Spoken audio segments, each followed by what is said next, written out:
Chapter 733. Ugh. Qin Feiyang was stunned. He had only said it casually. He did not expect the black dragon snake to be so persistent. Are you sure? He asked again. I'm sure. The black dragon snake nodded, its eyes filled with determination. All right, wait a moment. Qin Feiyang looked at it deeply, then turned around and walked to the front of the flood dragon cauldron, refining a disaster spirit pill and a marrow cleansing pill. The black dragon snake took the disaster spirit pill and stuffed it into its mouth without hesitation. His cultivation immediately plummeted. Qin Feiyang also began to refine the quenching body pill and the qi gathering pill. 3 days later, he grabbed a universe bag and threw it to the black dragon snake, saying, "These quenching body pill and qi gathering pill are enough for you to break through to the war chief." Thank you. The black dragon snake sincerely thanked him. We're all on the same side. There's no need to be so polite. Don't think about anything else in the future. Just focus on cultivating. We're all waiting for you to rise. Qin Feiyang laughed. After this period of time, he had already treated the black dragon snake as his family.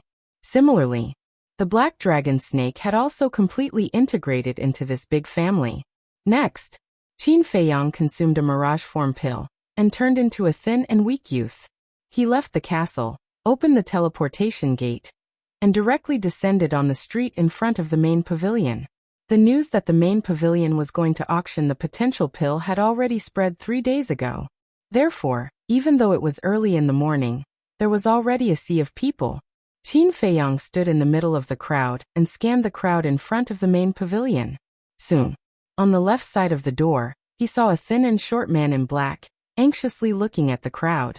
Qin Feiyang walked over in large strides and smiled. Have you reserved the room? That's right. This person was Fatso. Fatso looked at Qin Feiyang suspiciously, as if he suddenly thought of something. He chuckled. Do you even need to say that? I already booked it yesterday. Then let's go. Qin Feiyang laughed. Fatso turned around and led Qin Feiyang into the general pavilion. Then they walked towards the auction house. Everywhere he passed, he heard discussions about the potential pill and Qin Feiyang. Boss, you're really a big shot now. Even a 3-year-old child knows your name. Fatso snickered. Qin Feiyang glared at him and transmitted his voice. Don't talk about these useless things. Quickly go and find out if the princes have come. There's no need to ask. They're already here. But there's a problem. As Fatso spoke, he could not help but frown. What trouble? Qin Feiyang was suspicious. They have 2 guards with them. Furthermore, they might have also realized that you would attack them. That's why they're extremely vigilant. In my opinion, it will be very difficult to find an opportunity to attack them. Fatso thought. If there's no chance, then create one. Anyway, I have to kill them today. Qin Feiyang whispered, his eyes flashing with a shocking murderous intent. Soon, the 2 entered a VIP room. The layout inside was quite simple. In the center, there was an exquisite coffee table. Next to the coffee table, there were 5 chairs neatly placed. Although it was simple, it was not low-key, because whether it was the ground or the walls, they were all inlaid with gorgeous gold and jade. And in front of them, there was a transparent floor-to-ceiling window, which could clearly see the outside scene. Qin Feiyang leaned on the chair and looked at the auction house below through the floor-to-ceiling window. It was still early before the auction, but at this moment, people were already coming and going, densely packed. Fatso looked outside and said, Boss, I'll go and find out which VIP room the princes are in. Be careful, don't reveal any flaws. Qin Feiyang warned. Don't worry about Fat Lord's work. Fatso smiled confidently and then hurried in. Qin Feiyang looked outside in silence. The room fell into a dead silence for a moment. Dong. Suddenly, a knock on the door broke the dead silence. Please come in, Qin Feiyang said. The door opened gently, and a man and a woman walked in one after another. Both of them looked to be in their 20s. The man was handsome and the woman was youthful and beautiful. They were both dressed in white, spotless, and had a good temperament. Qin Feiyang looked at the 2 unfamiliar faces and asked suspiciously, You are? I'm Li Li. This is my cousin Li Rong. The 2 of us have taken the liberty to visit you. If we have disturbed you, I hope you will forgive us. The white-clothed young man cupped his hands and smiled, displaying a refined and courteous attitude. The woman in white also bowed to Qin Feiyang. Li Rong. Qin Feiyang frowned slightly. He had no impression of this name and asked in confusion. Do I know you? This is the first time we've met. Of course, we don't know each other. Brother, may I know your name? The young man in white asked with a smile. Wang Hao. Qin Feiyang casually made up a name. Wang Hao.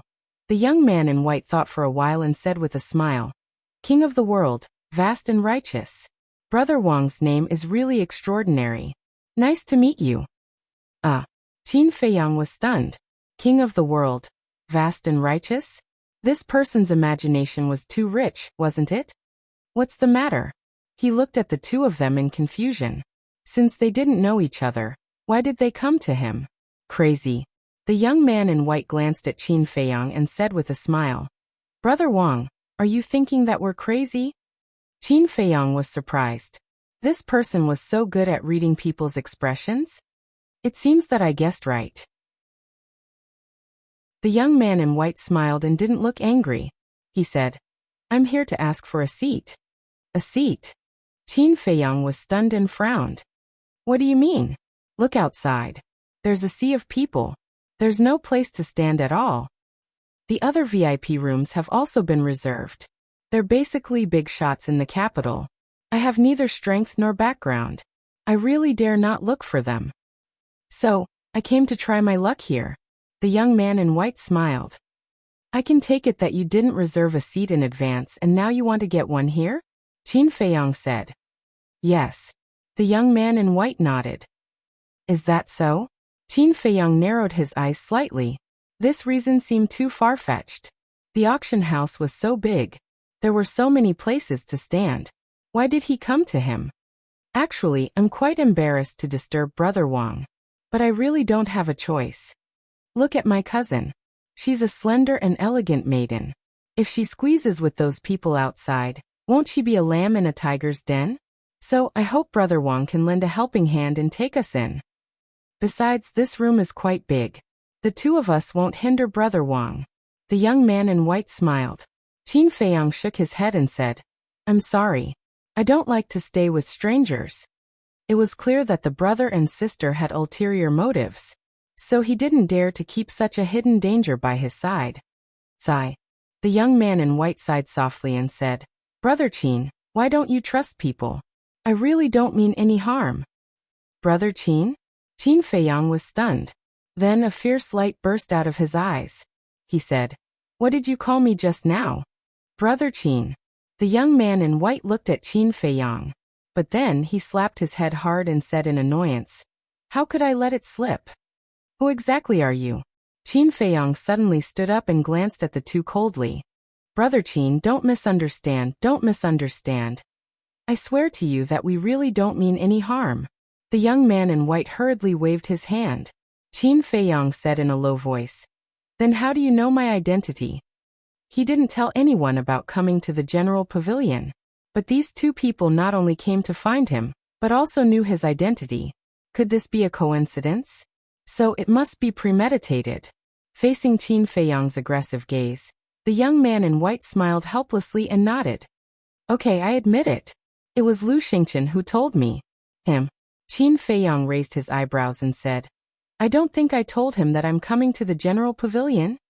You didn't tell him, but he guessed that you're going to deal with the princes. And to deal with the princes, the auction of the potential elixir is undoubtedly the best opportunity. The young man in white said. This person really has godlike foresight. Qin Feiyang frowned. A person you didn't know much about could see through your thoughts. It felt like you were standing naked in front of him, with no secrets to speak of. And Qin Feiyang didn't like this feeling very much. After pondering for a while, Qin Feiyang said again, Even so, how did you recognize me? One had to know. He had changed his appearance now. Even those who often stayed by his side might not be able to recognize him. The young man in white shook his head and smiled. This is my privacy. I can't tell Brother Qin. Qin Feiyang's eyes flashed. You and Lu Xingqian are exactly the same. You're full of mystery. You flatter me. Then, Brother Qin, can we stay here? The young man in white asked with a smile. Qin Feiyang returned to his seat and looked at the auction outside. As long as you don't hinder me, it's up to you. Thank you, Brother Qin. The young man in white cupped his hands and thanked him. Then he led Li Rong to sit on the right side of the tea table. At this time, the door was pushed open without warning. Fatso rushed in. Boss. But just as he was about to speak, he found that there were two strangers here. He walked suspiciously to Qin Feiyang's side and asked, Boss, who are they? I don't know, Qin Feiyang secretly said. Fatso wondered. Why did you let them stay here? Qin Feiyang said in a deep voice. I don't know them, but they know me. They even know the purpose of our visit to the general pavilion. What? Fatso looked at Li and Li Rong in surprise. The young man in white cupped his hands and smiled. Brother Situ, nice to meet you. Even Fat Lord recognized me. Fatso was in disbelief. Qin Feiyang sent a sound transmission. Don't worry about them. How's the investigation? I found out. They're in VIP rooms 1 and 12. Fatso said. How many came in total? Qin Feiyang asked. 12. They're all familiar to you. Second prince to 15th prince. Fatso said. Good. Chapter 734. Seeing Qin Feiyang and Fatso exchanging glances, Li also knew that the two must be secretly talking about something. But he didn't ask or say anything. About half an hour passed. Dong. A loud and clear chime of a bell echoed in the auction hall. The scene fell into a dead silence. Everyone was looking at the auction stage in the center. After a while, an old man in white came into everyone's sight. It was Sun Dahai. Sun Dahai stood in the middle of the stage and chuckled. I believe everyone is impatient from waiting. Yes. Don't talk nonsense, let's start. The crowd roared with laughter. Sun Dahai said, I don't want to talk nonsense, but there are some things that I have to say. Everyone held their breath and waited for him to continue. Sun Dahai said, everyone knows that the potential pill came from Qin Feiyang. Everyone nodded. This was something that was known to all. If Qin Feiyang is still here, our general pavilion will definitely not run out of stock. Because no matter what price we have to pay, we will buy it from Qin Feiyang. But it's different now.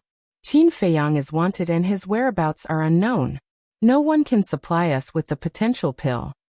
Because of this, the value of the potential pill now is undoubtedly greater than before. I might as well tell everyone the truth. Our treasure pavilion only has 5 potential pills in our hands now.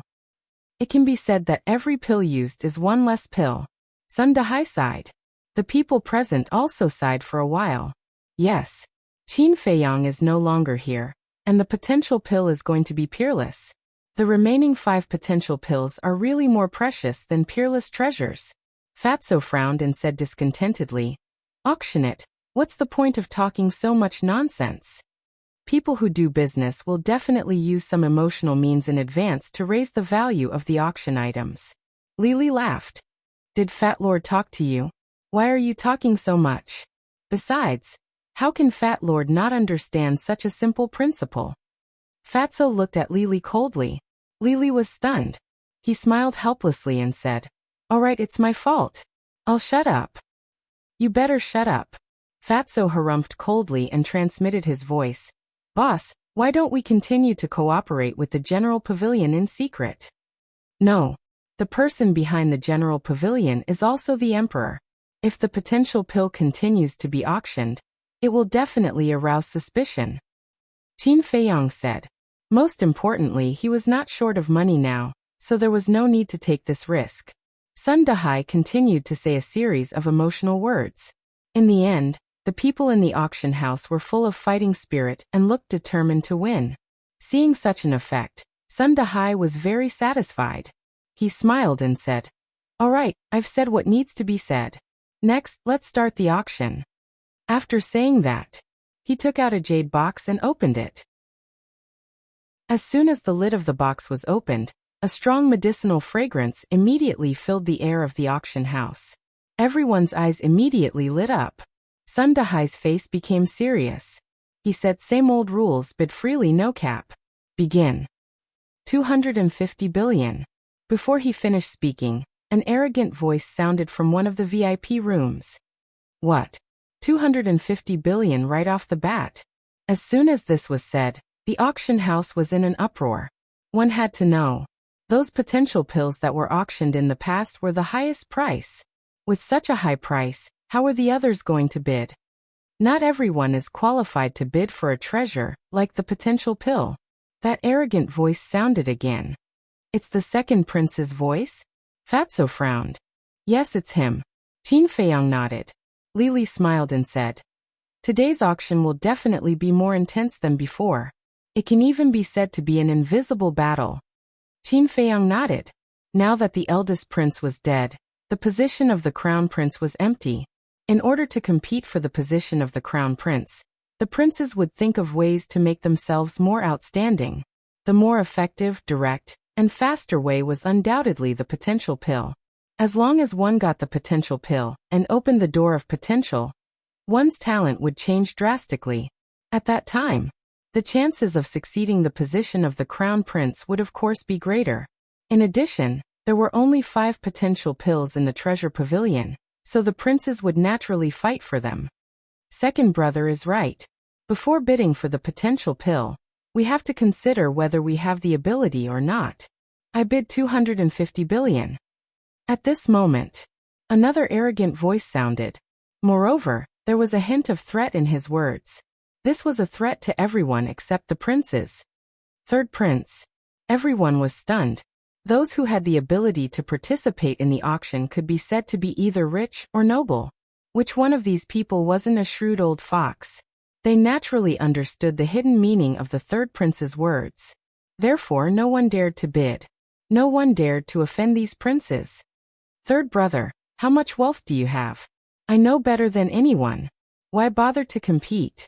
250 billion.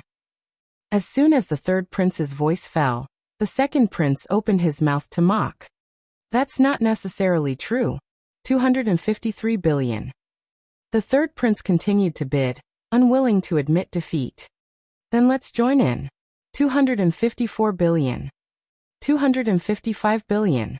The other princes also began to scramble to bid. For a time, the auction house became the exclusive battlefield of the princes. It was extremely intense. As for the others, they all became idlers who joined in the fun. Looking at this scene, Fatso sneered. Back in the imperial palace, none of these people didn't want Qin Feiyang to die. But now, they were all here madly bidding for the pills refined by Qin Feiyang. Didn't they find it ridiculous? Suddenly, Fatso looked at Qin Feiyang and said, Boss, Fat Lord has a question. What? Qin Feiyang asked. Fatso said, since the owner of the treasure pavilion is also the emperor, why doesn't the emperor directly give them the potential pill? Qin Feiyang shook his head and smiled and said, if we do this, it will involve a lot of conflicts. First, who should we give the potential pill to? If we give it to the second prince, the other princes will definitely be dissatisfied. If we give it to another prince, the second prince will also feel uncomfortable. At that time, he will definitely say that the emperor is biased towards someone. Secondly, the son of the emperor is different from the children of ordinary families. For the children of ordinary families, their parents will do everything they can to give them everything they want. But the son of the emperor has to learn to fend for himself from a young age. Because they are destined to be different from the moment they were born. If a son of the emperor doesn't have the ability, he will be abandoned sooner or later and fend for himself. Therefore, in some aspects, the emperor won't care and let them fight for it with their own ability. Qin Feiyang explained. In the past, I was quite envious of them. They were born high and mighty, and didn't have to worry about food and clothing. But after hearing what you said, I think it's better to forget about it. It's so hard to live, it's better to live an ordinary life. Fatso shook his head. I don't agree with this. The poor have their troubles, the rich have their troubles. The only difference is that different people have different problems. Actually, in the end, it's the same. There's not much difference. Lili said. Fatso immediately frowned and said angrily, Didn't I tell you to shut up? Fine, fine, fine. I'll shut up. I'll shut up. Li Li was a little helpless. Qin Feiyang glanced at Li Li and continued to look at the auction house. He transmitted his voice. What he said makes sense. Bullshit. Fatso coldly snorted. He just didn't like this person. Qin Feiyang didn't discuss this issue anymore and said to himself, how many gold coins do we have? More than 300 billion, what's wrong? Fatso asked. Nothing. Qin Feiyang responded and didn't say anything else. His eyes flickered. Soon, the various princes raised the price of the potential pill to 260 billion. This price had far exceeded the previous auction prices. But Sun Dahai was very dissatisfied. What he wanted was to double the price of the potential pill. But after the princes made such a fuss, the others didn't dare to bid. According to this situation, it was estimated that at most, it would be 300 billion in the end. I have to think of a way. He pondered in his heart. 270 billion. But at this moment, a calm voice sounded. Everyone immediately raised their heads and looked at the VIP room where the voice came from. This voice sounds familiar? I also feel like I've heard it somewhere before. Everyone was suspicious. This seems to be Zhuge Mingyang's voice? He also intends to interfere. At the same time, Fatso frowned slightly. He increased the price by 10 billion in one go. He doesn't intend to interfere, but is determined to win. And I'm sure that the princes won't compete with Zhuge Mingyang. Qin Feiyang said. Zhuge Mingyang had already opened the second level of the gate of potential with his own ability. If he could get another potential pill, he would be able to open the third level. His talent would undoubtedly be more terrifying. At the same time, it also showed that Zhuge Mingyang didn't have much confidence in opening the third level of the gate of potential. Otherwise, he wouldn't have come to auction the potential pill. Similarly, it was also not beyond Qin Feiyang's expectation. When Zhuge Mingyang opened his mouth, the princes didn't say anything for a long time. Fatso said in surprise, they really don't want to compete. If it were me, I wouldn't compete either. Qin Feiyang said. Whether it was talent or intelligence, this person was a monstrous existence. In the past, he followed the eldest prince and the other princes couldn't do anything about it. But now that the eldest prince was dead, these princes would definitely think of ways to win him over. So, they would rather not have this potential pill than offend Zhuge Mingyang. Is there anyone else who wants to bid? Seeing that the auction house was silent, Sun Dahai frowned and asked loudly. He was a little troubled. He thought that Zhuge Mingyang's bid would change the situation, but he didn't expect that the princes would directly give up the bid. Of course, he also understood the reason behind this.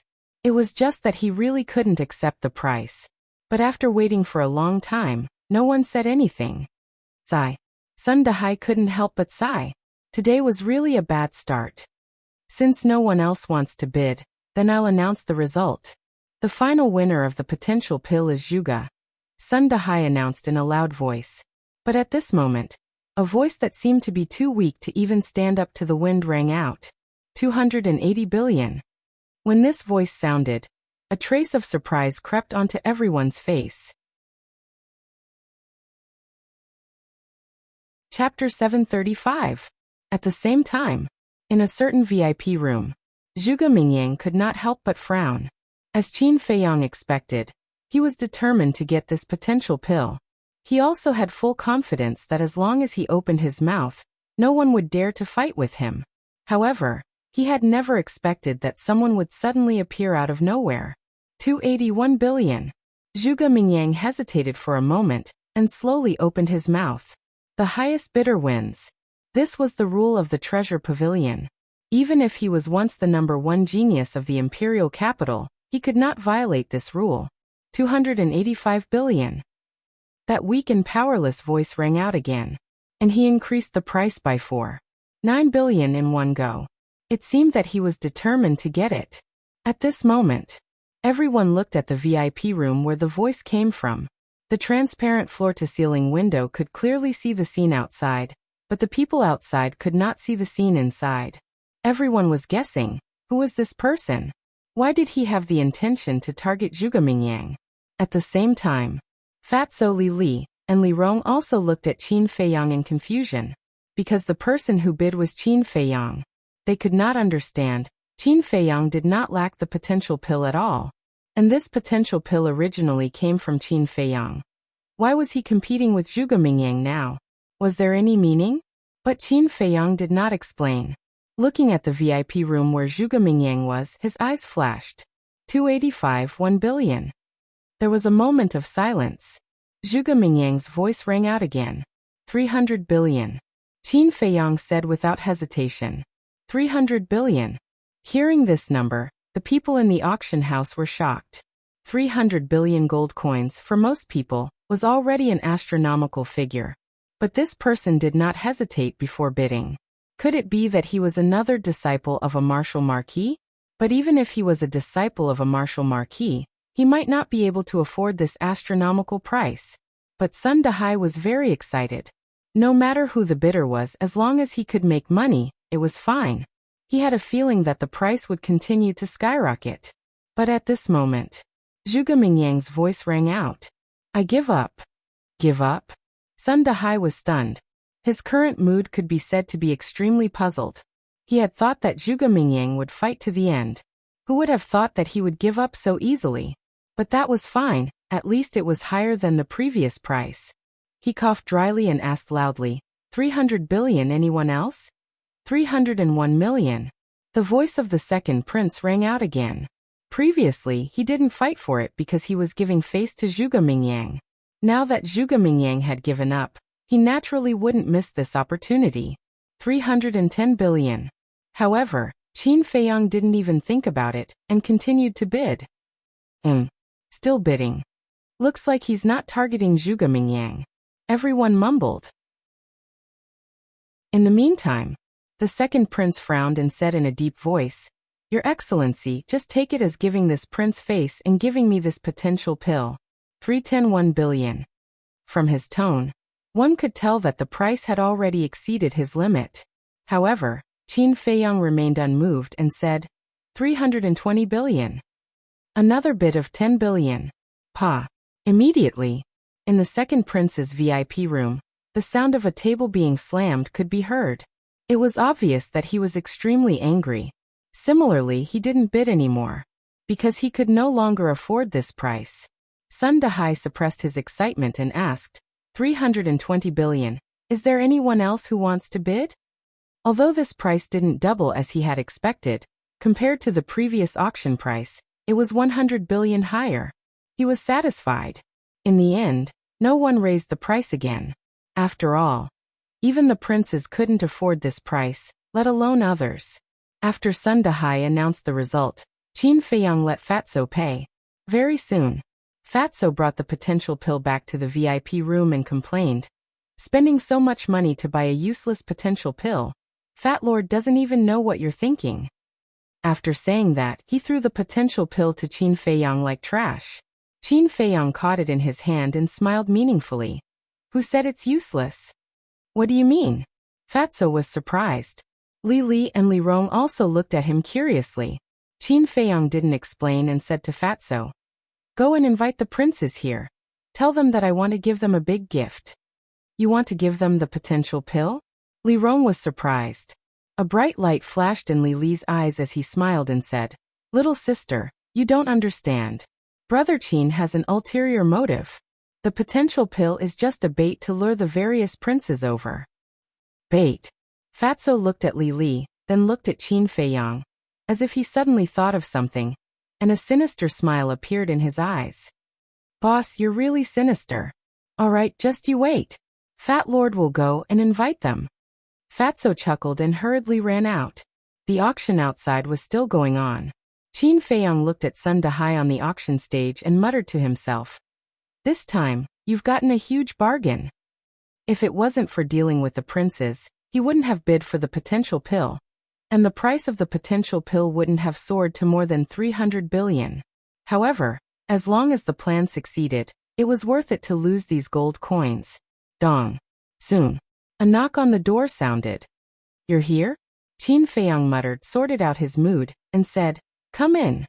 The door was pushed open, and a black armored guard took the lead and walked into the VIP room. Behind the guard, there was a young man in a python robe. He was about 20 years old, and had an imposing appearance. And behind the young man in the python robe, there was also a black armored guard. After the three of them entered the room, the guard in front retreated to the side. The young man in the python robe sized up Qin Feiyang and the Li siblings and said, "May I ask, which one of you is looking for this prince?" "Me." Qin Feiyang stood up and said. The young man in the python robe asked, "Who are you? Is there something you need from this prince?" "Your Highness, please wait for a moment. Please take a seat." Qin Feiyang pointed to the seat next to him and said with a faint smile. The young man in the python robe frowned. "This prince doesn't have time to waste with you. If you have something to say it quickly." "Do you really think you're something?" Qin Feiyang secretly sneered and said indifferently. "Since your Highness doesn't have time, then please go back, but this potential pill." At this point, he returned to his seat and lowered his head to play with the potential pill in his hand. Seeing the potential pill, the young man in the python robe's eyes suddenly lit up. And then he smiled and sat opposite Qin Feiyang. The two guards also stood behind him, looking at Qin Feiyang and the other two warily. The young man in the python robe cupped his hands and said with a smile, "I'm the 15th prince. May I know your name?" "So this is my 15th brother." Qin Feiyang muttered and smiled. "Your Highness, please don't be impatient. When the guests are all here, I will naturally introduce myself." "There's someone else?" The 15th prince frowned. "Dong." Before he finished speaking, there was a knock on the door. "Please come in," Qin Feiyang said. The door opened, and another young man in a python robe and two black armored guards strode into the room. It was the 9th prince. 9th brother? 15th brother? Seeing that the 15th prince was also here, the 9th prince was immediately stunned.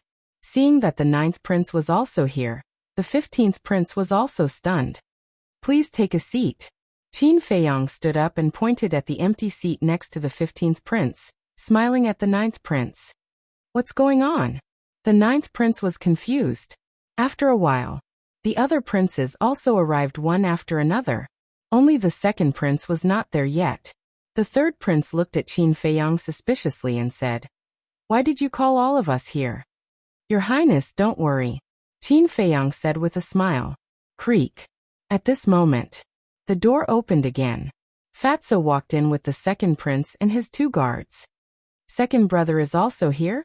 All the princes frowned. "Why are you all here?" The 2nd prince could not help but raise his eyebrows. Qin Feiyang's eyes flashed as he stood up and walked to the floor-to-ceiling window. He then turned to the princes and said with a smile, "There are limited seats, so I can't let everyone sit. Please forgive me." The 4th prince said impatiently, "If you have something to say it quickly. Don't waste our time." "Then I'll introduce myself first. I'm Wang Hao from the Black Dragon City. I'm a 4-star battle grandmaster," Qin Feiyang said with a smile.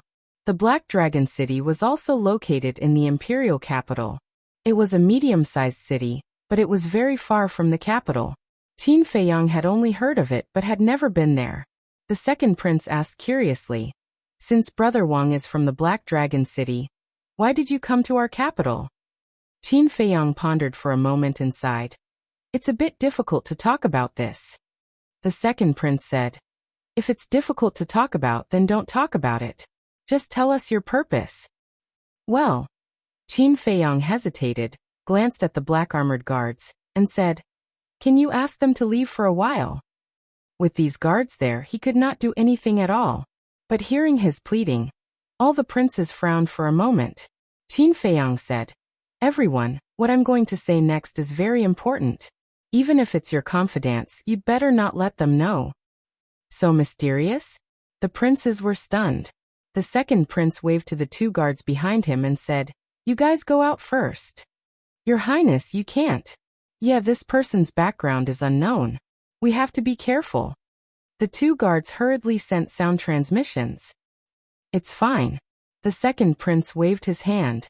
"You know, this was the capital, and it was also the main pavilion of the treasure pavilion.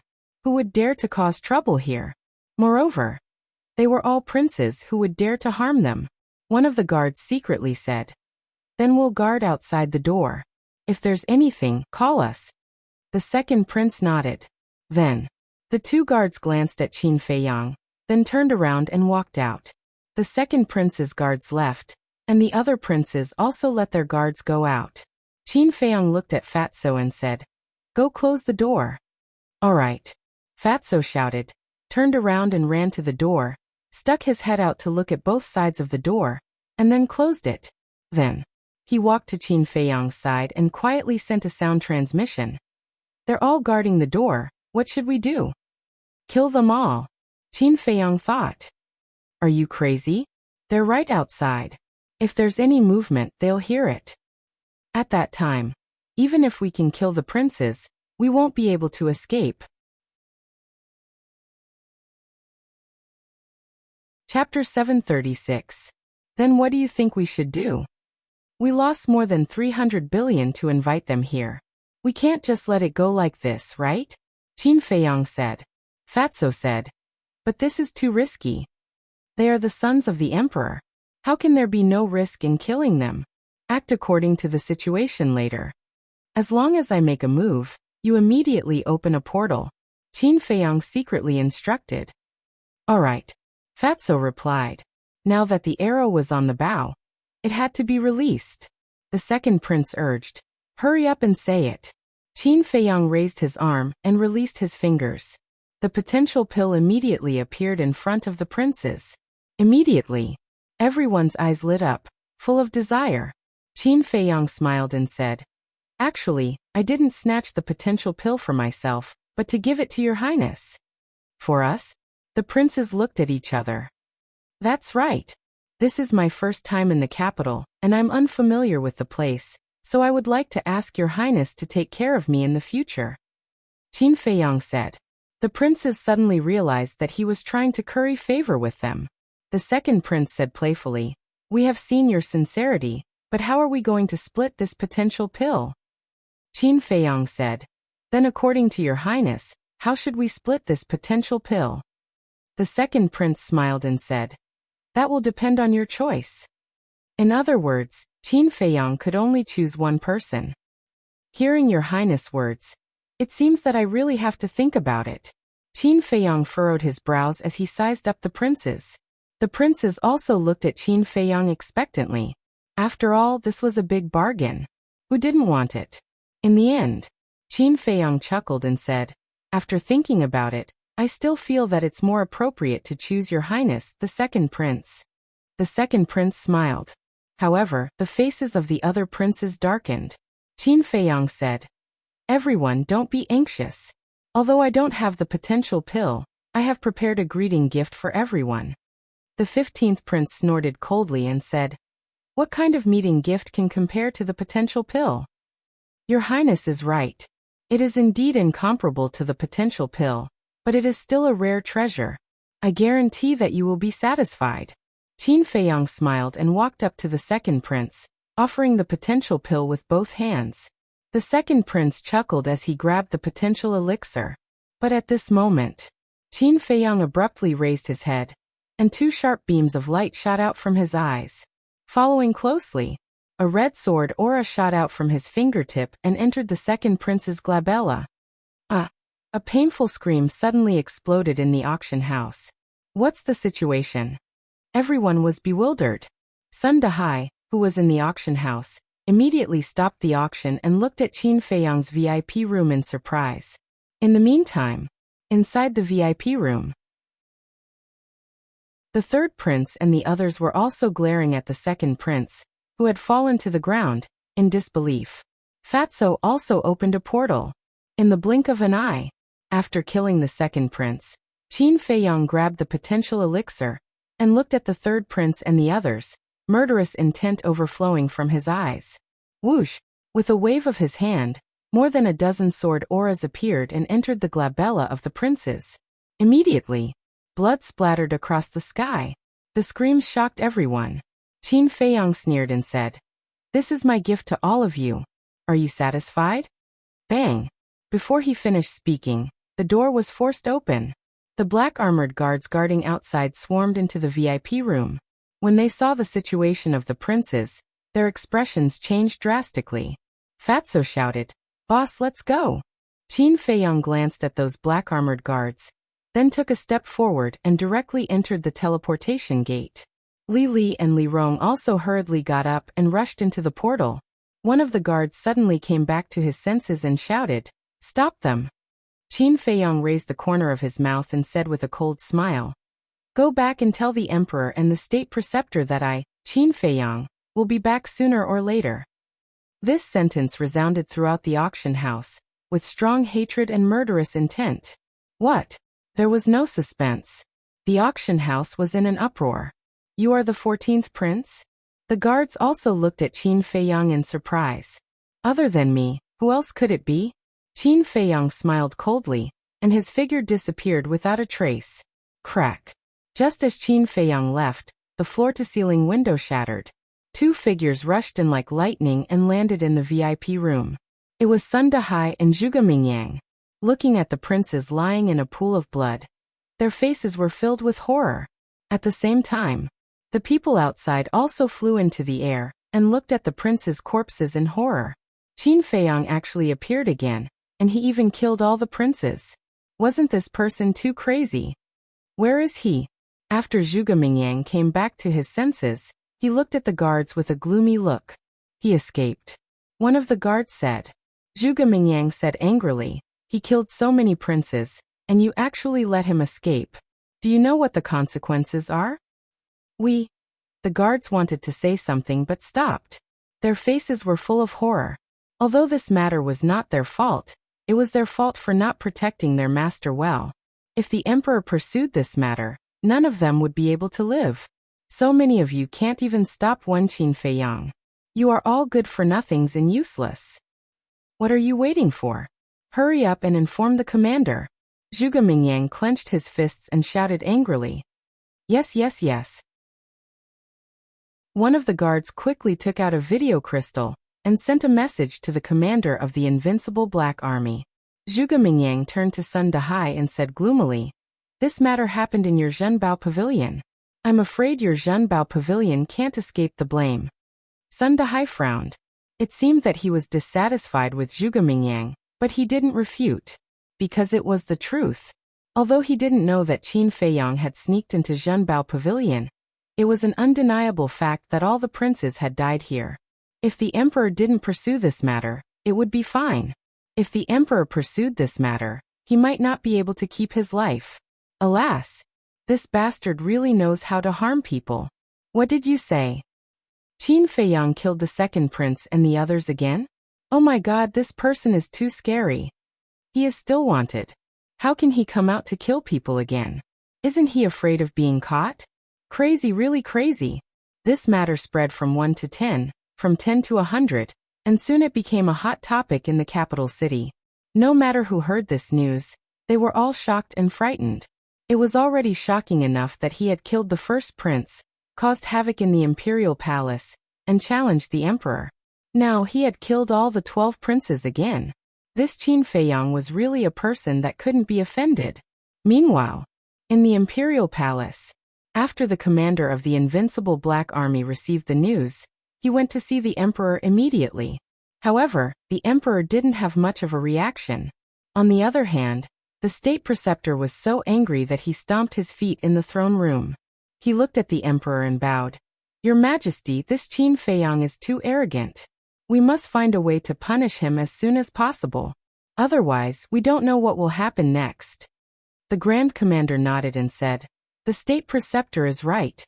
First it was His Highness the Crown Prince, and now it's Second Highness and the others. If this continues, I'm afraid that even the princesses and the princes who are still underage will be killed by him." The state preceptor said, "That's what I'm worried about. Commander, do you have any good ideas?" According to my investigation, although Qin Feiyang is cold and ruthless to outsiders, he is still very loyal to his friends. Why don't we use his friends as bait and force him to come out? The commander thought for a moment and said. The state preceptor's eyes lit up and asked, "Who are his friends?" "As far as I know, Lu Xingqian, Ren Wushuang, Dong Zhengyang, Xinmei Lingyu, Zhao Yu, Feng Ranran and Luo Dan have the best relationship with him. There is also a person called Tan Wu. I heard that Qin Feiyang likes him very much, and has always wanted to take him under his command. The commander said. Okay.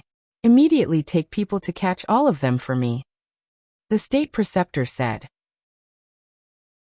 But at this moment the emperor, who had been silent, said, I don't agree. The state preceptor and the commander both looked at the emperor. To deal with a war master, we still have to use his friends to threaten him. If word gets out, where will the face of the royal family go? The emperor said expressionlessly.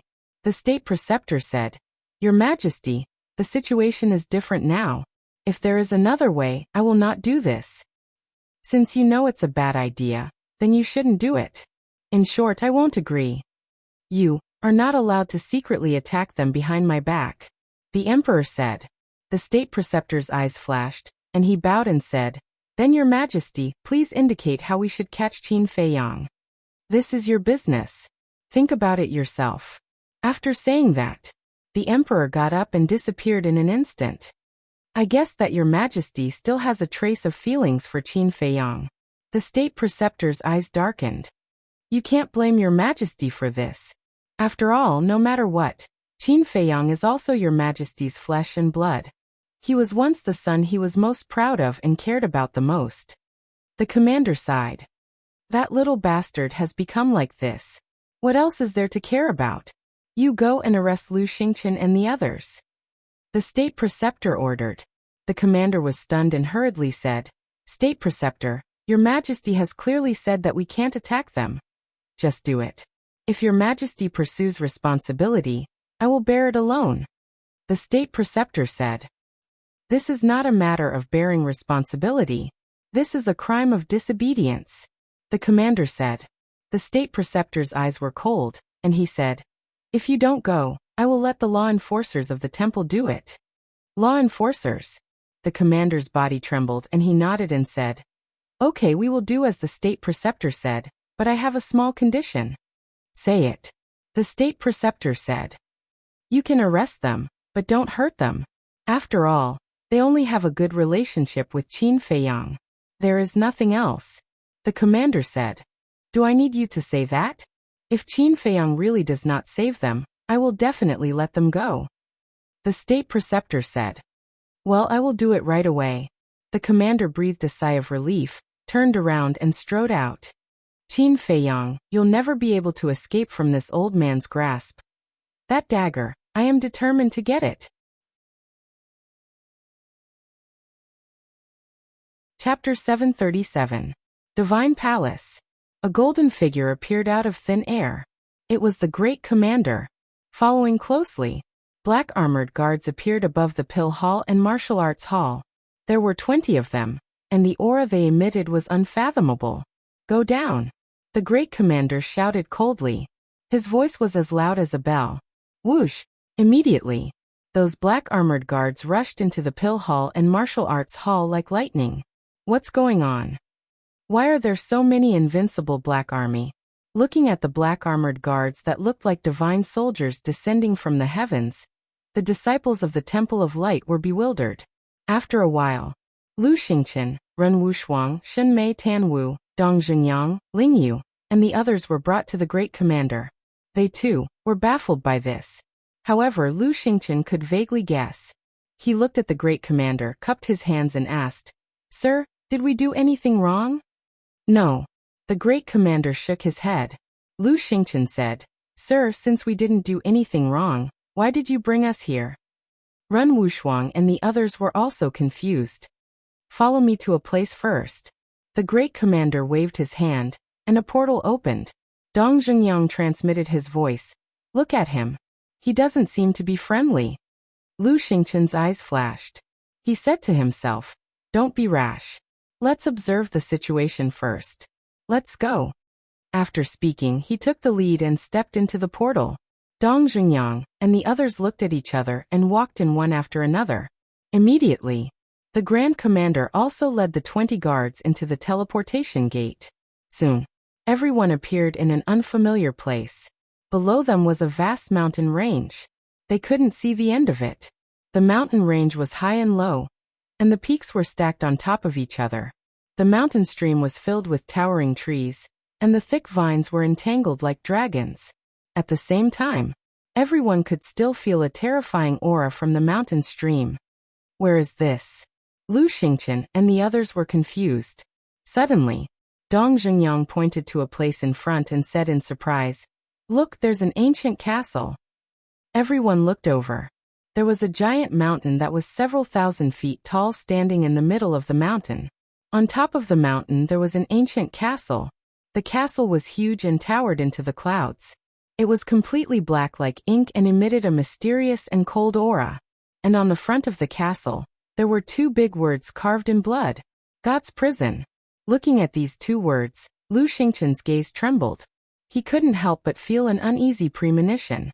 Immediately, he then sent a voice transmission to Dong Zhengyang and the others, exhorting them. "Everyone, you must be careful because this is the back mountain of the imperial palace. Qin Feiyang's mother is now imprisoned in this divine prison." What? The group of people was shocked. Why did the commander of the invincible Black Army bring them to the divine prison? "You don't have to be nervous. I brought you here because I want you to do something for me. As long as you do as I say obediently, I will let you go immediately," the Grand Commander said. "One thing? Is it because of Qin Feiyang?" Lu Xingqian furrowed his brows slightly, but did not ask directly, "Because sometimes you can't be too smart." He looked at the Grand Commander suspiciously and asked, "What is it?" "I believe you already know that Qin Feiyang killed the second prince and the others," the Grand Commander said. "Yes." Lu Xingqian and the others nodded. Although this matter had just happened, it caused a huge commotion, so it was immediately spread in the divine palace. To tell you the truth, His Majesty is very angry now. The imperial preceptor even gave the order for me to capture you all, and use you all to threaten Qin Feiyang, the Grand Commander said.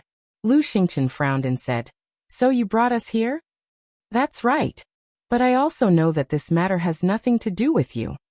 So, as long as you are willing to cooperate with me and persuade Qin Feiyang to come back and surrender, nothing will happen. On the contrary, if you are not willing to cooperate, then I will have to throw you into the divine prison to lure Qin Feiyang here." The Grand Commander was very straightforward and could be considered an open and above-board person. But hearing this, Run Wushuang and the others obviously showed a trace of dissatisfaction. "Calm down." Lu Xingqian saw this and secretly comforted them. Then, he looked at the Grand Commander and sighed. "Lord Commander, our relationship with Qin Feiyang is indeed not bad.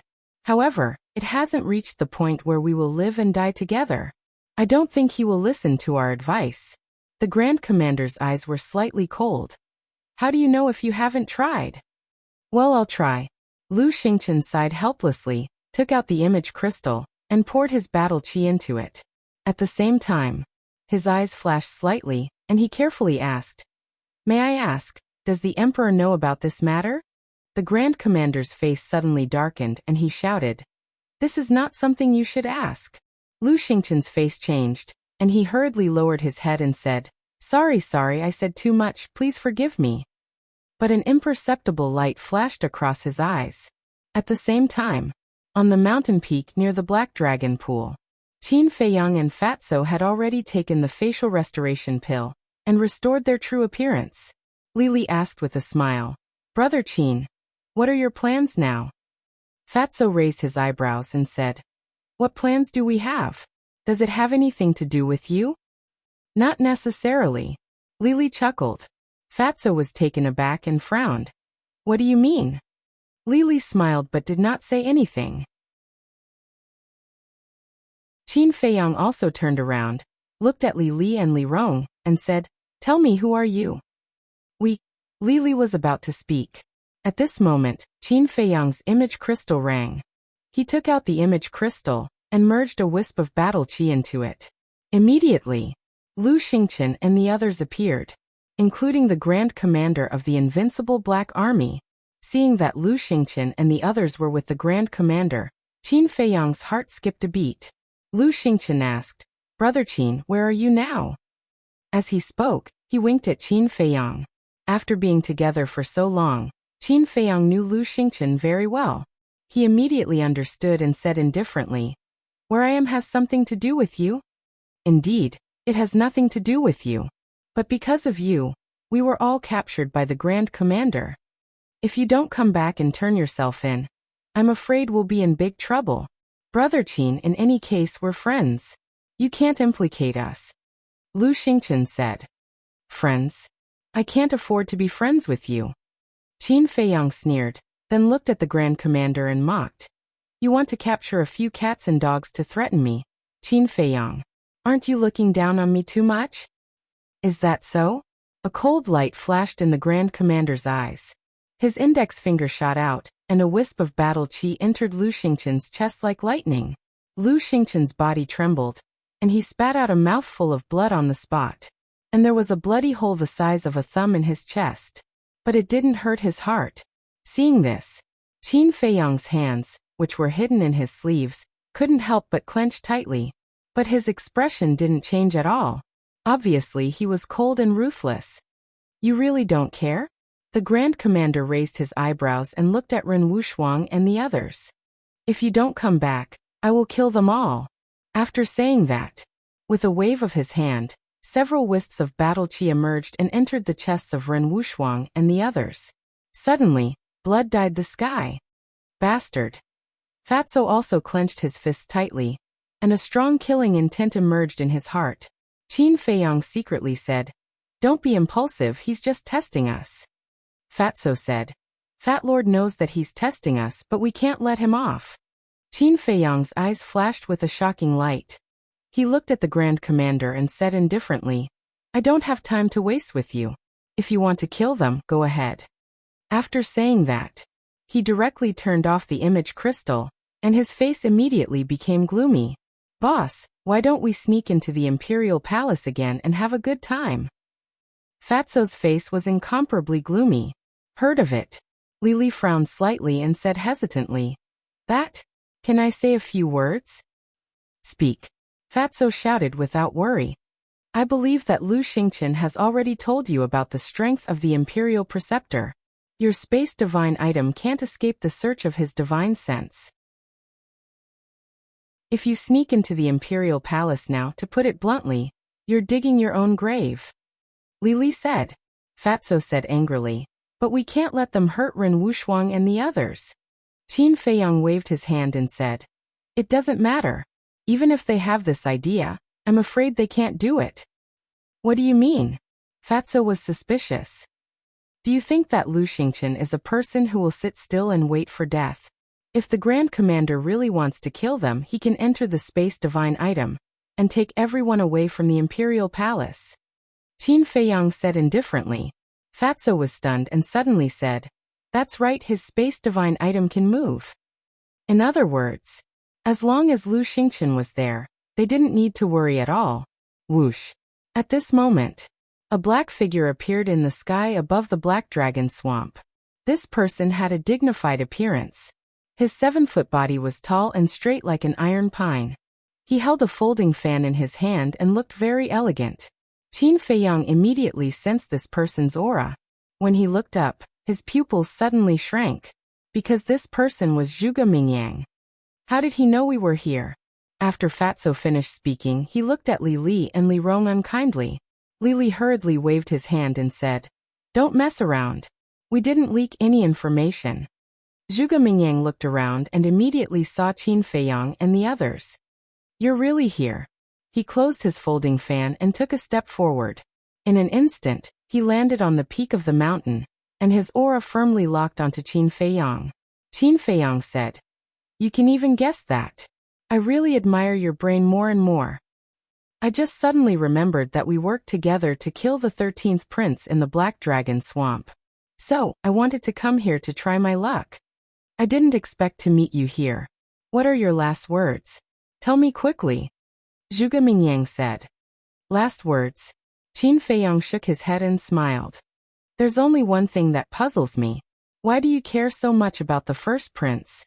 There are some things that you'd better not know." Zhuge Mingyang's eyes turned cold. He put the folding fan back at his waist and took a step toward Qin Feiyang. Boom. At the same time. Chapter 738. Seeing this, Qin Feiyang's expression suddenly changed and he shouted, "Hurry up and leave!" Shua. The four of them jumped down without hesitation and quickly fell down. Zhuge Mingyang was a 9-star war sect. As for Qin Feiyang and the other three, Fatso had already broken through to the 3-star war sect, and Qin Feiyang was a 4-star war sect. The auras that Li Li and Li Rong revealed were only 1-star war sect. With their cultivation, even if the four of them worked together, they wouldn't have any chance of winning. They could only run. You want to escape? Zhuge Mingyang laughed in disdain, and with a mysterious footwork, he chased after them like a divine rainbow. His speed was actually 4 times faster than before. Li Rong exclaimed, "Perfect support technique." At the same time, Qin Feiyang's heart sank. As the most monstrous figure in the Great Qin Empire, it wasn't strange for him to possess a perfect support technique. But now, facing Zhuge Mingyang, who was filled with killing intent, they didn't even have the chance to escape. Die. With the cultivation of a 9-star war sect, coupled with the perfect support technique, Zhuge Mingyang's speed was not something that Qin Feiyang and the other three could compare to. In the blink of an eye, he had caught up to Qin Feiyang. Killing intent surged in his eyes as he punched out. "Boss!" Fatso shouted, and without any hesitation he stood in front of Qin Feiyang. "You're very loyal." Zhuge Mingyang laughed coldly. Seeing that Zhuge Mingyang's fist was about to land on Fatso's body, Qin Feiyang waved his hand and brought Fatso into the castle without hesitation. After all, the difference in strength was too great. There was no need to continue fighting. The moment the two of them disappeared, Zhuge Mingyang's expression immediately became sinister. Shua. In a flash, he caught up to Li Rong and grabbed her neck. Li Li's expression changed on the spot, and he shouted, "Let her go." However, Zhuge Mingyang didn't seem to hear her. He stood in the void, glanced around and shouted, "Qin Feiyang, come out right now, or I'll kill her." "How dare you?" Li Li bellowed. "Even the princes have to be courteous to me, let alone killing a nobody." Zhuge Mingyang smiled coldly. His 5 fingers suddenly tightened and crushed Li Rong's neck. Fresh blood instantly dyed the sky red. Shue. Looking at this scene, Li Li gritted his teeth and rushed towards Zhuge Mingyang like a madman. "You're courting death." At this moment, Zhuge Mingyang was like a terrifying, murderous demon king. Whoosh! He turned around and stretched out his hand. His 5 fingers curved like an eagle's claw and grabbed at Li Li's head. "Stop." At this moment, Qin Feiyang came out. The corner of Zhuge Mingyang's mouth lifted. His arm turned in the air and grabbed Li Li's throat. He then turned to look at Qin Feiyang and sneered. "I thought you didn't care about them." As for Li Li, he was only a 1-star battle ancestor. How could he be Zhuge Mingyang's opponent? His throat was grabbed by Zhuge Mingyang, and he didn't have the slightest strength to resist. Qin Feiyang glanced at Zhuge Mingyang and looked at Li Li. "What did you call her just now?" "Ph." Li Li gritted his teeth and his face was filled with grief. Qin Feiyang said in a low voice, "Tell me, who exactly are you?" "Who are we?" Li Li muttered to himself and looked at Qin Feiyang. He howled. "Aren't you very smart? Do you still need me to tell you?" "It really is you. Mu Qing Mu Shuer." Qin Feiyang's face was gloomy to the extreme. Previously in the castle, when he heard Li Li call out the name Shui, he suspected that it might be the Mu Qing siblings. He didn't expect it to be these 2 people. But he couldn't understand why these 2 people would walk together with Lu Xingqian. Back then, was it Lu Xingqian who schemed against him in the 9 Nether Yellow Springs? Hearing the conversation between Qin Feiyang and looking at their expressions, Zhuge Mingyang couldn't help but frown, and said, "Aren't you friends?" "Friends?" Qin Feiyang sneered, looked at Zhuge Mingyang and said indifferently, "If you want to kill me, do as you wish." Shua. Finished. He disappeared without a trace. What's going on? Zhuge Mingyang was a little confused and didn't know what to do for a moment. In the past, I schemed against him many times and almost caused him to lose his life. Now, I'm afraid he can't wait to kill me with his own hands. How can he be my friend? Mu Qing mocked. Zhuge Mingyang raised his eyebrows, murderous intent surging in his eyes, and said, "In that case, it's useless to keep you alive. Want to kill me? You don't have the ability." Mu Qing grinned hideously. A peerlessly terrifying aura suddenly rushed out of his body. As soon as this aura appeared, the earth trembled and the void distorted. Even Zhuge Mingyang couldn't help but feel a chill all over his body. Without hesitation, he quickly let go of Mu Qing and the dead Mu Shui, and retreated quickly. Clang! Just as Zhuge Mingyang retreated, a blood-red light burst out from between Mu Qing's eyebrows. It was actually a palm-sized stone door. The stone door was blood-red all over, suspended above Mu Qing's head, as if stained with blood, emitting a shocking aura. "This is..." Zhuge Mingyang's eyes were full of shock and bewilderment.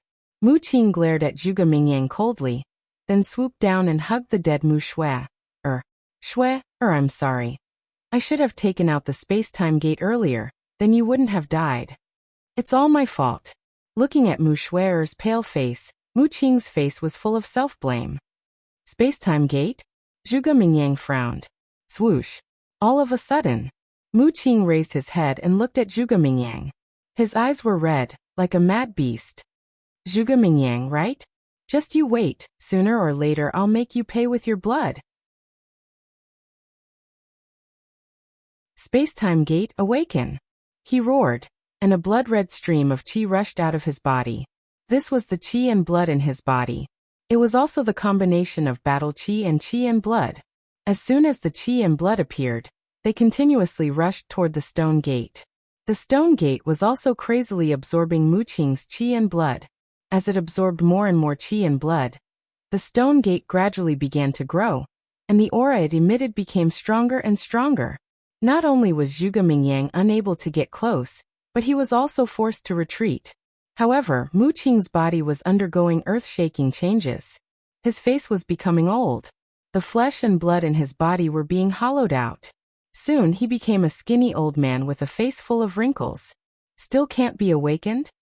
He looked at the stone gate that was constantly growing bigger, and muttered to himself. His eyes were dim and lifeless. Suddenly, he roared, "Qin Feiyang, come out and help me if you don't want to die." Swoosh! Qin Feiyang appeared. Looking at Mu Qing and the stone gate at this moment, his eyes were full of surprise and doubt. But he didn't help. Mu Qing shouted anxiously, "I can take you out of the capital." Out of the capital? Qin Feiyang's eyes trembled. He did want to leave the capital. But at the same time, this was also the most troublesome problem for him now. Because there was only one way to leave the capital. That was through the teleportation altar in the pagoda. However, Elder Qin was guarding the pagoda, and Elder Qin's strength was unfathomable. Moreover, the back mountain was the forbidden area of the imperial palace, and there were powerhouses guarding the entrance. He couldn't find a chance to enter the back mountain at all. So, now that he heard Mu Qing say that he could leave the capital, he couldn't help but be tempted. But he didn't know if he should believe the person who had schemed against him before. "I'm really not lying to you. As long as it's in the Great Qin Empire, I can do it wherever you want to go." Seeing that Qin Feiyang was indifferent, Mu Qing was burning with anxiety and roared. "Okay." Qin Feiyang pondered for a moment, and finally chose to believe Mu Qing this time. Whoosh! He took a step forward and rushed toward Mu Qing. But the aura emitted by the stone door directly sent him flying. That feeling was as if he had been hit by a huge mountain. His body was about to fall apart and blood kept spurting out. Boom! Qin Feiyang's eyes suddenly burst with strong murderous intent, and he said sternly, "Even now you still want to trick me? Don't misunderstand. I was careless. Now you can try again."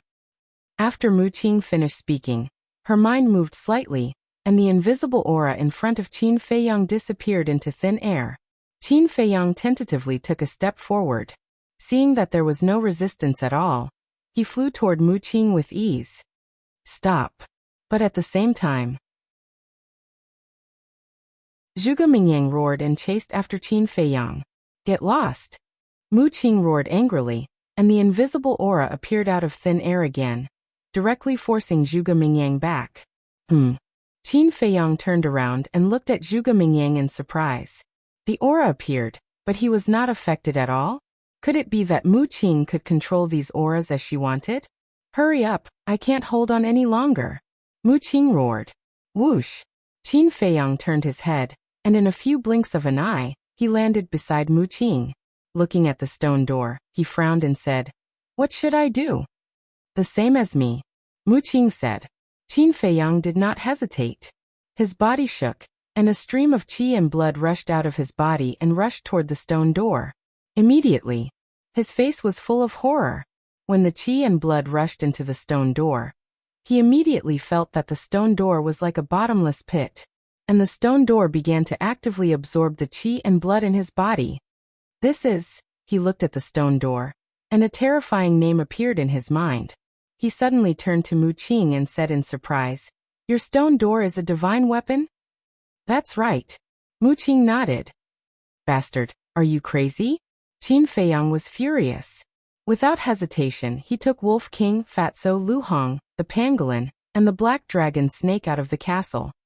"Hurry up and revive the stone door with us," Qin Feiyang shouted. In the blink of an eye, he seemed to have aged more than 10 years. More than half of the qi and blood in his body had been absorbed by the stone door. Seeing this, Fatso and the others were also surprised, but they did not ask anything. They immediately urged their qi and blood to rush toward the stone door. Divine weapon. At the same time, Zhuge Mingyang, who was standing in the distance, also looked at the stone door in shock. "It's a divine weapon." Suddenly, he came to his senses and immediately took out the image crystal. A golden figure quickly materialized. It was the commander of the invincible Black Army. Without waiting for the Grand Commander to speak, Zhuge Mingyang hurriedly said, "Grand Commander, quickly come to the Black Dragon Pool. Qin Feiyang and the others are here. Moreover, they have a saint artifact in their hands."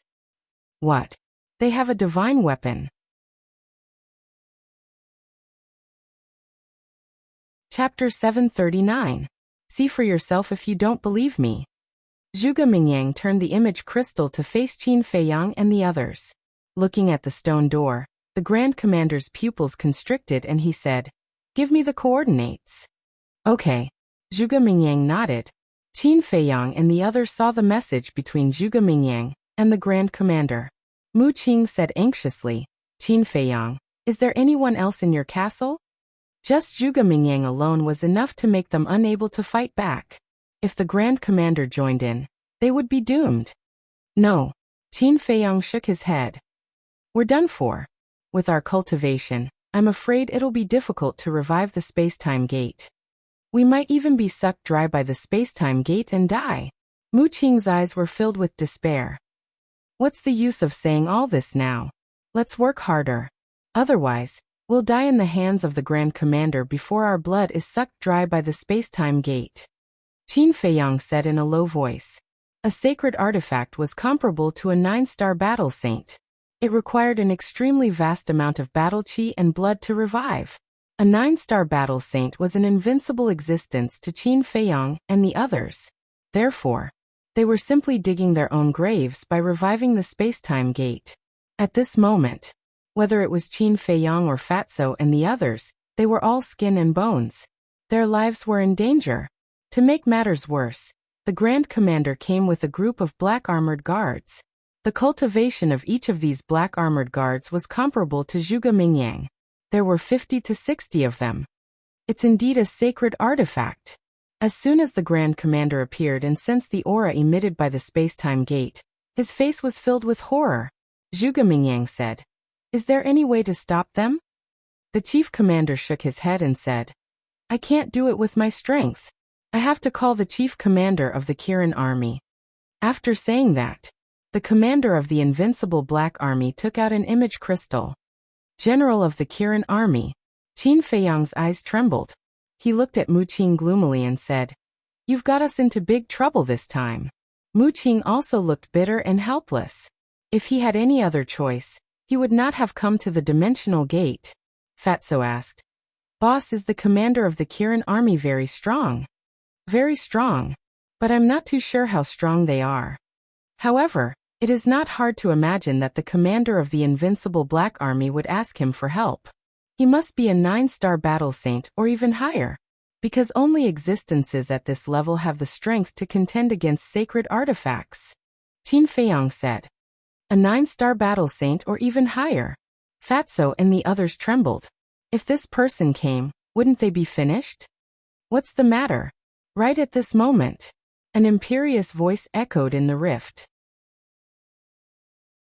It was deafening like the chime of a giant bell. Qin Feiyang and the others looked over, and saw a burly man standing above the image crystal of the invincible Black Army's chief commander.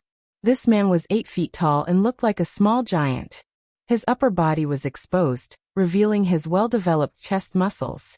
His long red hair was fluttering behind his back. His whole body emitted a wild aura.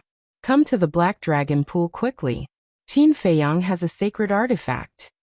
The chief commander of the invincible Black Army told the burly man the coordinates. A sacred artifact. The burly man's eyes trembled. He immediately opened a portal and arrived at this place. This aura, he looked at the portal in surprise. His eyes lit up and he said excitedly, "It's really a sacred artifact." Seeing the chief commander of the Kirin army come, Zhuge Mingyang was relieved. He cupped his hands and said, "Chief Commander, we can't let Qin Feiyang escape. As long as I'm here, he won't be able to escape even if he grows wings." The burly man smiled proudly. He stretched out his hand, and a terrifying battle chi appeared. It rushed toward Qin Feiyang and the others. Wherever it passed, the void twisted crazily as if it was about to break. Seeing this, Fatso's face changed. He shouted anxiously, "Think of a way." Even the void was about to break. One could imagine how terrifying the battle chi was. Once they were submerged by the battle chi, they would definitely be crushed into pieces. There's no other way. We can only hide in the castle for now, Qin Feiyang said in a low voice. If it was in normal times, the castle would be the best place to hide. But it was different now. If they entered the castle now, they would be like a turtle in a jar. Because, once they entered the castle, Zhuge Mingyang and the others would definitely call the Imperial Preceptor. The castle could escape the search of others, but it couldn't escape the search of the Imperial Preceptor's divine sense. At that time, they would only have a dead end. But now there was no other choice. Could it be that we can only wait for death? Wolf King roared in the sky. His eyes were full of unwillingness. Sigh. Qin Feiyang sighed deeply. This time, they had really reached a dead end. And all of this was brought about by Zhuge Mingyang. Swish. He raised his head and looked at Zhuge Mingyang. If I don't die, I will definitely come back to settle this score with you. Wait until you save your life. Zhuge Mingyang sneered. Qin Feiyang's eyes flashed with a cold light. He was about to lead everyone into the castle. But at this moment, boom! A bright battle chi descended from the sky and poured into the space-time gate. Clang! In an instant, the space-time gate became more than 10 feet tall. It emitted a bloody light and released a shocking aura. And at the same time, the space-time gate also stopped absorbing the chi and blood of Qin Feiyang and the others. It's revived. Mu Qing was a little stunned. Who? At the same time, the commander of the Kirin army roared and looked up at the sky. Qin Feiyang and the others also raised their heads to look. They saw a blurry silhouette standing between the clouds. Who is he? Why is he helping us? Fatso was surprised. Qin Feiyang shook his head and said, I can't see clearly. Don't care who it is. Let's go. Mu Qing came back to her senses and immediately carried Mu Shui into the space-time gate without looking back. Let's go. Qin Feiyang quivered and immediately led Fatso and the others. When the group entered the space-time gate, with a loud clang, the space-time gate shrunk rapidly and then disappeared into the void. Damn it! The two commanders were furious. With strong killing intent, they rushed toward the clouds at the same time. But before they could get close, the person standing among the clouds suddenly disappeared from their sight without warning. Who is it? Get out here for this commander. The two of them stood in the sky and roared. Their aura was like a torrent, surging in all directions. But after a while, the person did not appear again, and no one responded to them. Below, Zhuge Mingyang's face was also extremely gloomy. He thought that Qin Feiyang would not be able to escape this time, But he did not expect another mysterious person to appear at the critical moment. Even the two Grand Commanders were unable to capture that person's true appearance. From this, it could be seen how powerful this mysterious person was. He could not figure it out. What had Qin Feiyang done all these years? Why was there such a terrifying expert behind him? In the sky above a mountain range. Swoosh. Figures appeared out of thin air one after another. It was Qin Feiyang and the others. Where is this? The few of them scanned their surroundings in surprise. The mountain range was vast and boundless, with lush ancient trees and vines. In the mountain stream, they could sense the aura of countless fierce beasts. But the aura of these fierce beasts were not very strong. They were basically between the War Emperor and the War Master. Why does it look so familiar? Wolf King muttered. Clang. The gate of time and space followed closely behind the crowd and appeared in front of Mu Qing. Mu Qing waved her hand and the space-time gate flew into her glabella. Then she looked at Mu Xuer in her arms, her eyes filled with sadness and anger. Qin Feiyang glanced at Mu Qing, and then glanced at the mountain range below. He sympathized with Mu Xuer's experience, but he was not sad, because their relationship was hostile to begin with. The Wolf King suddenly said, I remember now. This place is deep in the mountains outside the provincial capital. Fatso's eyes lit up and he nodded. Yes, Fat Lord also remembered. When Brother Wolf and I went to look for lion-headed eagle and blood eagle, we came here. Qin Feiyang said. So this is the spirit state. Fatso and Wolf King nodded. Qin Feiyang's eyes suddenly had a trace of disbelief as he turned to look at Mu Qing. But Mu Qing still lowered her head and stared at Mu Xuer in a daze. Wolf King suggested. Why don't we take a look at the Holy Palace first? We can't go. Qin Feiyang shook his head. Previously, Zhuge Mingyang heard that they were going to leave the capital. Now that they had successfully escaped, the first place Zhuge Mingyang and the others suspected was the spirit state. After all, he used to live in the spirit state. If he went to the Holy Palace now, when the people from the capital came to investigate, not only would his whereabouts be exposed, even those who were related to him would be implicated. So now it was best not to appear in front of others, or even let others know that he was back. Then where are we going now? Lu Hong asked. I don't know either. Qin Feiyang shook his head and said, I have to think about it. You guys go to the castle and cultivate. Fatso and the others nodded. Originally, they were very proud of their current cultivation, but when they saw the strength of those people in the capital, especially the state preceptor, they didn't have the courage to fight at all in front of this person, leaving only powerlessness and despair. So now, they had to race against time to improve their strength. Qin Feiyang waved his hand and sent everyone into the castle. Then he looked at Mu Qing and said, The dead can't be brought back to life, my condolences. Mu Qing suddenly raised his head and glared at Qin Feiyang, roaring. It's all your fault. If it weren't for you, Xuer wouldn't have died. Qin Feiyang raised his eyebrows and said, What does it have to do with me? It's you who wanted to follow me. If it weren't for Lu Xingchen's instructions, would I have followed you? Mu Qing smiled disdainfully. Instructions? Qin Feiyang frowned and said, What did Lu Xingchen tell you? What's your relationship with Lu Xingchen? He asked me to take you away from the capital. As for my relationship with him, I have no comment. After Mu Qing finished speaking, he looked down at Mu Xuer with a doting smile on his face and whispered, Xuer, don't worry, brother will take you home soon. Then.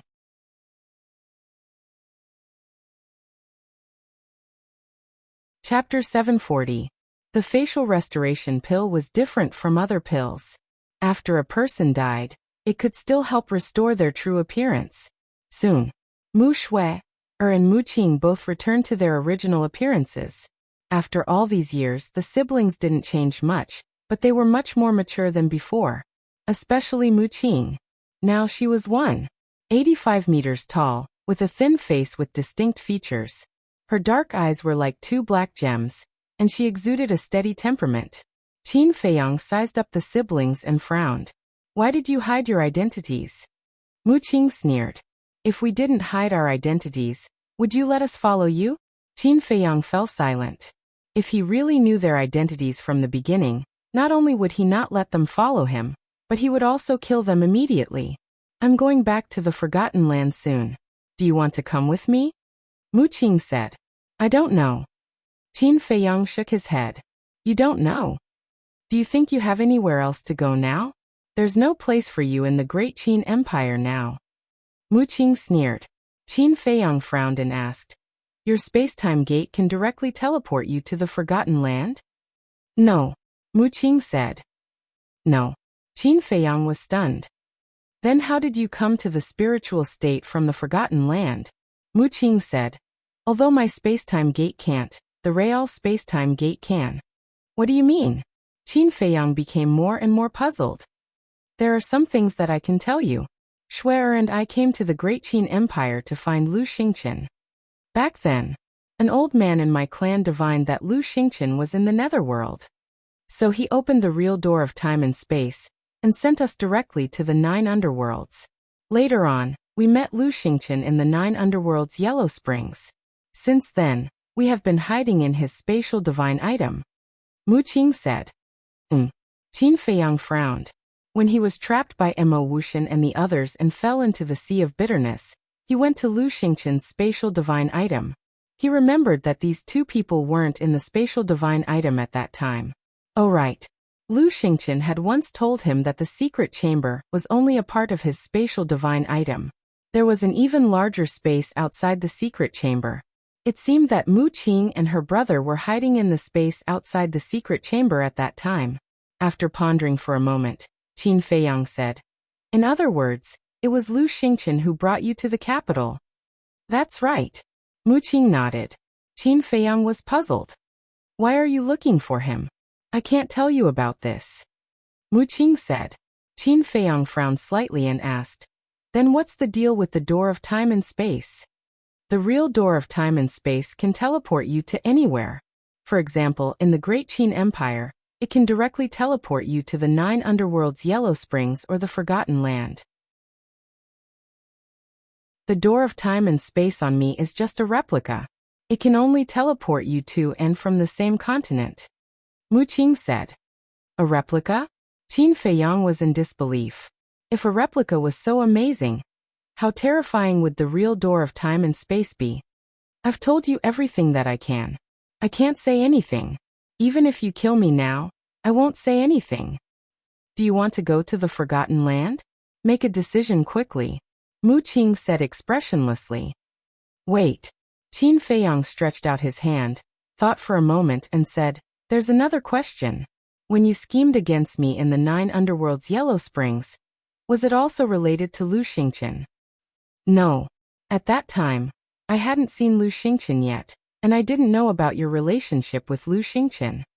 So I wanted to get rid of you with the help of Feng Wuxia and the others. After all, we had a deep grudge in the Forgotten Land. I had to make the first move. But later I met Lu Xingqian and learned about your relationship with him, so I gave up the idea of killing you. And Lu Xingqian repeatedly told me not to touch you. Mu Qing said. It's good that it's okay. Qin Feiyang breathed a sigh of relief.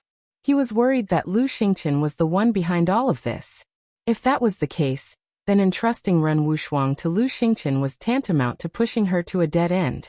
And now, at least it meant that Lu Xingqian didn't have any malice towards him for the time being. As long as he didn't fall out with Lu Xingqian, Ren Wushuang's safety would be guaranteed. After thinking for a moment, Qin Feiyang said, where did you and Lu Xingqian meet? It was when Feng Wuxia and the others ambushed you. At that time, Shuer and I were hiding not far away. Mu Qing said. Qin Feiyang thought carefully for a moment and said, was it the time when Lu Xingqian found the flower of death? Yes. At that time, when you were fighting with Feng Wuxia and the others, I took the opportunity to send a message to Lu Xingqian. While you weren't paying attention, he quietly sneaked to see me, and later rescued Feng Wuxia and the others from your hands. And in order not to arouse your suspicion, we deliberately left the flower of death unpicked. But we didn't expect that in the end, because of the flower of death, you caught Lu Xingqian in the act. Mu Qing explained. I see. Qin Feiyang suddenly understood and said, so you know the reason why Lu Xingqian saved them? Yes. Mu Qing nodded and said, But I can't tell you. As soon as she finished speaking, Qin Feiyang took a step forward, grabbed Mu Qing's neck and said coldly, "If you don't tell me, I'll kill you." "Then kill me." Mu Qing looked at Qin Feiyang calmly, without the slightest panic or fear. Qin Feiyang raised his eyebrows and finally let go of his hand, saying, "You and Lu Xingqian have known each other for a long time?" Mu Qing took a few breaths and shook her head. "No, I've never seen him before we met in the netherworld." Qin Feiyang's eyes were suddenly filled with surprise and doubt. "If you've never met him, then why did Mu Qing come to Lu Xingqian? What secrets does Lu Xingqian have that no one knows?" He felt that the current situation was getting more and more mysterious. He pondered for a while. A flash of light suddenly flashed in his eyes, and he said, "Wait a moment, I'll go to the castle to discuss with everyone." Mu Qing nodded. Qin Feiyang flashed and entered the castle. Fatso and the others were not cultivating. They all had their heads lowered, as if they were thinking. Seeing Qin Feiyang come in, Fatso immediately looked up at Qin Feiyang and said, "Boss, Mu Qing's identity is not simple." "What do you mean?" Qin Feiyang asked. "The space-time gate. Look, the space-time gate on Mu Qing's body is just a replica. But this replica is actually a sacred artifact. Isn't this too unbelievable?" Similarly, if the replica space-time gate is a sacred artifact, then what level of weapon is the real space-time gate? "I really don't dare to think about it," Fatso said, his eyes full of fear. Lu Hong added, "There's one more point. I believe everyone has deeply experienced how difficult it is to revive a sacred artifact." Fatso, Wolf King, and the other beasts nodded. Just now, if it weren't for the help of that mysterious person, they wouldn't have been able to revive the space-time gate at all. In the end, they might even have lost their lives. Because at that time, the space-time gate was actively absorbing the qi and blood in their bodies. They were already helpless. In short, the space-time gate was forcibly absorbing their qi and blood. This was the price to pay for forcefully reviving a sacred artifact, because their cultivation was not enough. Think about it. Reviving the replica space-time gate already requires so much qi and blood. How much qi and blood would it take to revive the real space-time gate? It's definitely not as simple as 1 or 2 times.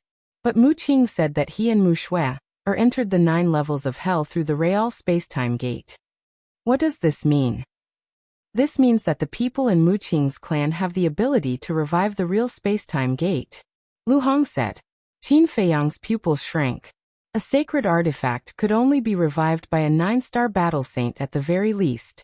The real space-time gate's level was definitely higher than a sacred artifact. This meant that there was someone in Mu Qing's clan who surpassed the battle saint level. And this Lu Xingqian was actually related to such a behemoth? It was really too strange. Qin Feiyang was silent for a while, then asked, "So what do you mean?" "We have to go to the Forgotten Land. Since we can't get the answer from Lu Xingqian, then we have to go to the Forgotten Land and start from the clan behind Mu Qing," Fatso said. "Yes, we have to investigate thoroughly. I have a feeling that Lu Xingqian, Mu Qing, and the clan behind Mu Qing are planning a big conspiracy. And I think it has something to do with you," Lu Hong said worriedly. "Why do you think so?" Qin Feiyang asked. Lu Hong said, "If it has nothing to do with you, why would they help you?" "That's right." Qin Feiyang gave Lu Hong a thumbs up, looked at the two of them, and said with a smile, "What you said is basically the same as what I think." Fatso was slightly stunned, and said, "So, before entering the castle you had already made up your mind to go to the Forgotten Land?" "That's right. I don't know if you have noticed, but Lu Xingqian really wants me to go to the Forgotten Land. If that's the case, then I'll do as he wishes. I'd like to see what's hidden in the Forgotten Land." Qin Feiyang's eyes flashed, and he left the castle, looked at Mu Qing and said, "Okay, I'll go to the Forgotten Land with you. But the problem is that your space-time gate can't transport us there. How are we going to get there?" Mu Qing said, "That depends on you." "Me?" Qin Feiyang was suspicious. "The person guarding the teleportation altar in Butterfly Valley now is Ren Wushuang's grandfather. With your relationship with him, it shouldn't be difficult to get him to let us go, right?" Mu Qing said. Qin Feiyang frowned and asked, Is there no other way? No. If you can contact my clan, it won't be so troublesome. Just use the Real Space-Time Gate to take us there. But my clansmen are all in the Forgotten Land, and I can't contact them at all, so I can only go to Butterfly Valley. Mu Qing said. Qin Feiyang pondered for a moment and said, Then I'll try to find him. Mu Qing said, Let me hide in your castle first. Qin Feiyang was stunned and said, Why? Can't you see the light? It's okay to meet Ren Wushuang's grandfather. But if I'm found by that snow python, I'll be in big trouble. Mu Qing said, her eyes full of fear. Snow python? Qin Feiyang was stunned and asked, Is the snow python you're talking about the one lurking in the ice lake? Yes. It's the guardian of the teleportation altar in the Forgotten Land. Mu Qing nodded. It's just as I thought. Chapter 741. Butterfly Valley. It was as quiet and peaceful as ever. The sea of flowers, lakes, grasslands, and forests had not changed at all. At this moment, on the shore of the lake, a white-haired old man was leaning against a thick willow tree, holding a fishing rod and concentrating on fishing. Suddenly, the float that was floating on the surface of the water suddenly sank. The white-haired old man was refreshed and pulled up hard. A big fish as long as an arm was pulled up to the shore. What a big harvest today. The old man was very happy. But suddenly, the old man raised his eyebrows and looked up at the sky. He saw a white figure appear out of thin air in the sky. Qin Feiyang. Are my eyes playing tricks on me? The white-haired old man was stunned. He rubbed his eyes and looked again. Suddenly, his eyebrows were full of surprise. The white figure was still there. This meant that his eyes were not playing tricks on him. Qin Feiyang smiled and said, Old master, you're quite relaxed. That's right. The white-haired old man fishing was Ren Wushuang's grandfather. Kid, aren't you in the capital? The old man looked at Qin Feiyang in a daze. Swish. Qin Feiyang smiled, swooped down, and landed beside the old man. Looking at the big fish struggling on the ground, he said, It's a good harvest. The old man frowned and said, Answer my question. Why did you suddenly come back? Qin Feiyang smiled and said, I can't stay in the capital anymore, so I can only come back and continue to follow you. The old man said angrily, Get lost, don't talk nonsense. Did you get into trouble in the capital? Qin Feiyang was stunned. He shook his head and said with a wry smile, I really can't hide anything from you. I knew it. You little bastard won't let people feel at ease. The old man glared at him angrily and said, Tell me what's going on. Qin Feiyang said, I'll tell you if you promise not to be angry. Okay. I promise not to be angry. The old man said, It's all because I'm in the imperial capital. But at this point, Qin Feiyang stopped abruptly. After pondering for a moment, he shook his head and said, Forget it. It's better that you don't know about these things. Are you asking for a beating? The old man's face instantly darkened, and his veins bulged.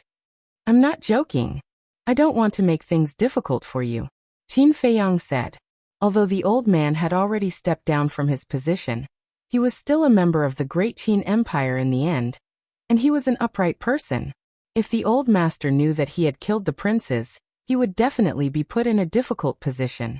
The old man looked at him deeply and said helplessly, All right, this old man won't care about young people's affairs.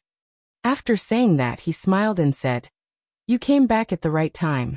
Let's go, this old man will boil a pot of fresh fish soup for you to try. Qin Feiyang glanced at the big fish and shook his head. I'm afraid I won't be able to eat it this time. Immediately after, Old man, I'm here because I need your help with something, Yangming said sternly. What is it? The old man was suspicious. Qin Feiyang said, I want to go to the Forgotten Land. Go to the Forgotten Land? The old man frowned. Yes. Qin Feiyang nodded. The old man asked suspiciously, What are you going to do there? Qin Feiyang said, I have some personal matters to take care of. The old man pondered for a moment, then shook his head and said, That place is not simple. If you don't explain it clearly, this old man will not let you go. Not simple? Qin Feiyang's heart skipped a beat and asked, Can you tell me what kind of place is the Forgotten Land? This old man is not very clear either. I only heard from the previous mansion master that the Forgotten Land is a very terrifying place. Furthermore, the emperor had personally ordered that no one was allowed to enter the Forgotten Land without his permission. The old man said in a deep voice. There's such a thing? Qin Feiyang was surprised. Since the emperor had personally ordered it, then why did Zhu Yu ask him to go to the Forgotten Land to snatch the heavenly thunder flame back then? Wasn't this tantamount to disobeying the emperor's order? One had to know. Disobeying the emperor's order was a capital offense.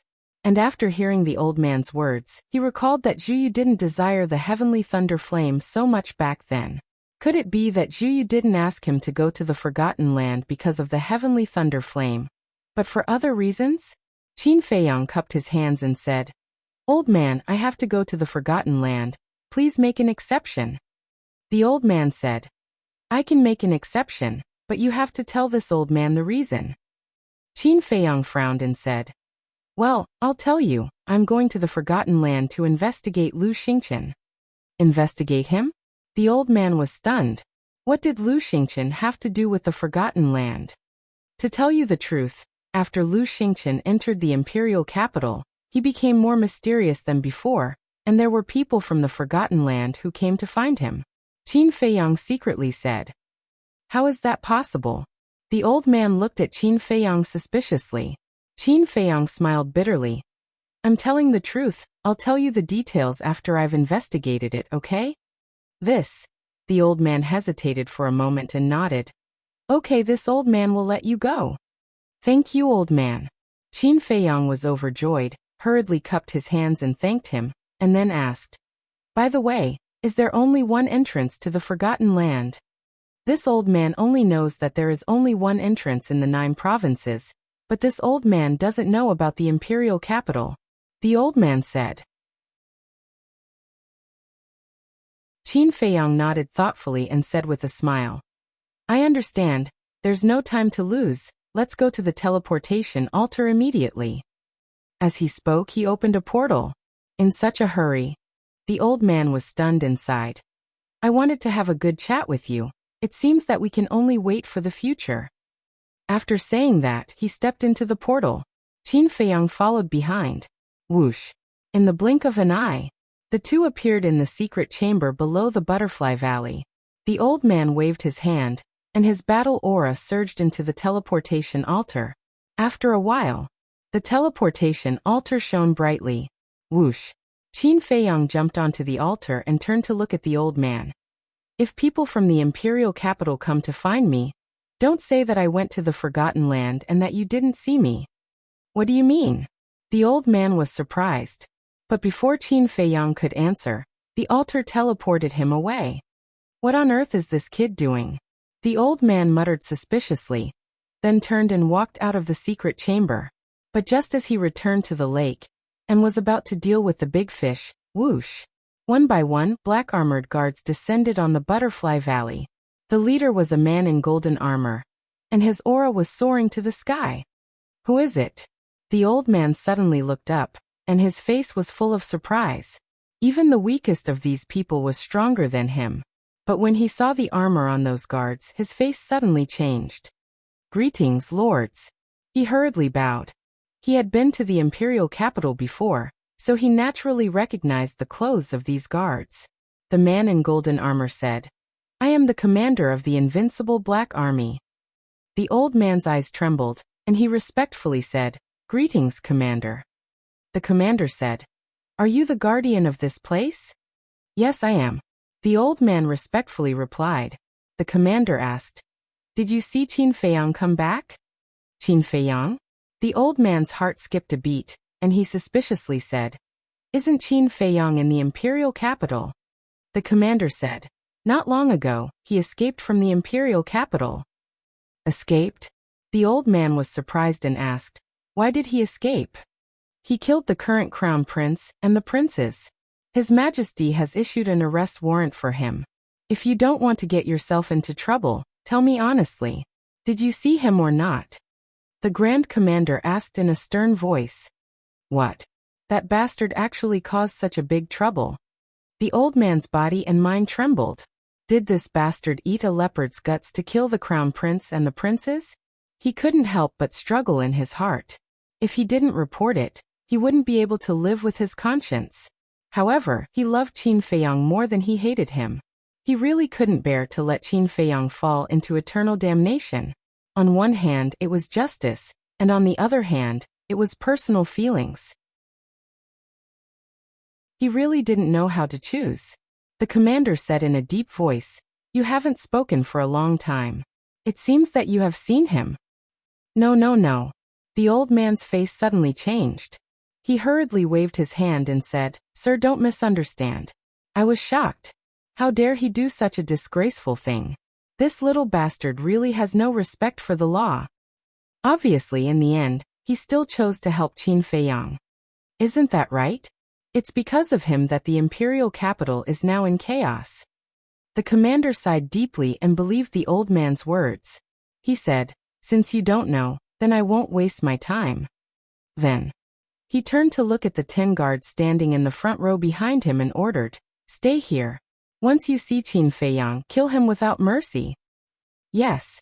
The 10 guards responded respectfully. After that, the Grand Commander left with the other guards.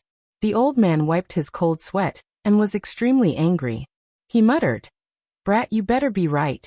Otherwise, this old man won't forgive you." At the same time, Forgotten Land, Glacier Forest. Qin Feiyang fell into the ice lake again. The lake water was bone-chilling cold. But today was different from the past. With his current cultivation, this cold was no longer a threat to him. At the same time, when Qin Feiyang fell into the ice lake, the ferocious beasts lurking in the ice lake opened their bloody mouths and rushed towards him. Boom. However, Qin Feiyang only released his pressure, and the ferocious beasts scattered. But they did not leave. They surrounded in the distance and stared at Qin Feiyang vigilantly. Qin Feiyang stood in the lake. His eyes flashed slightly and he dived towards the bottom of the lake. Soon, he saw the snow python again. It was dozens of meters long and its whole body was as white as jade. Just like the last time he saw it, it was sleeping. However, Qin Feiyang still couldn't see through the snow python's cultivation. How strong is it? Looking at the snow python, Qin Feiyang couldn't help but have a trace of suspicion in his eyes. A moment later, he decisively turned and rushed towards the lake. It was better not to provoke such a terrifying existence. Boom. After a few breaths, a huge wave was set off on the lake. Qin Feiyang rushed out and stood above the ice lake, scanning the surroundings. In the sky, snow was falling. The cold current roared in the void. On the ground, it was all snow-white. After so many years, this glacier didn't change much. I'm here again. Chapter 742. After leaving the ice lake, Qin Feiyang landed on the peak of an ice mountain. With a wave of his hand, Mu Qing appeared out of thin air with Mu Shui in her arms.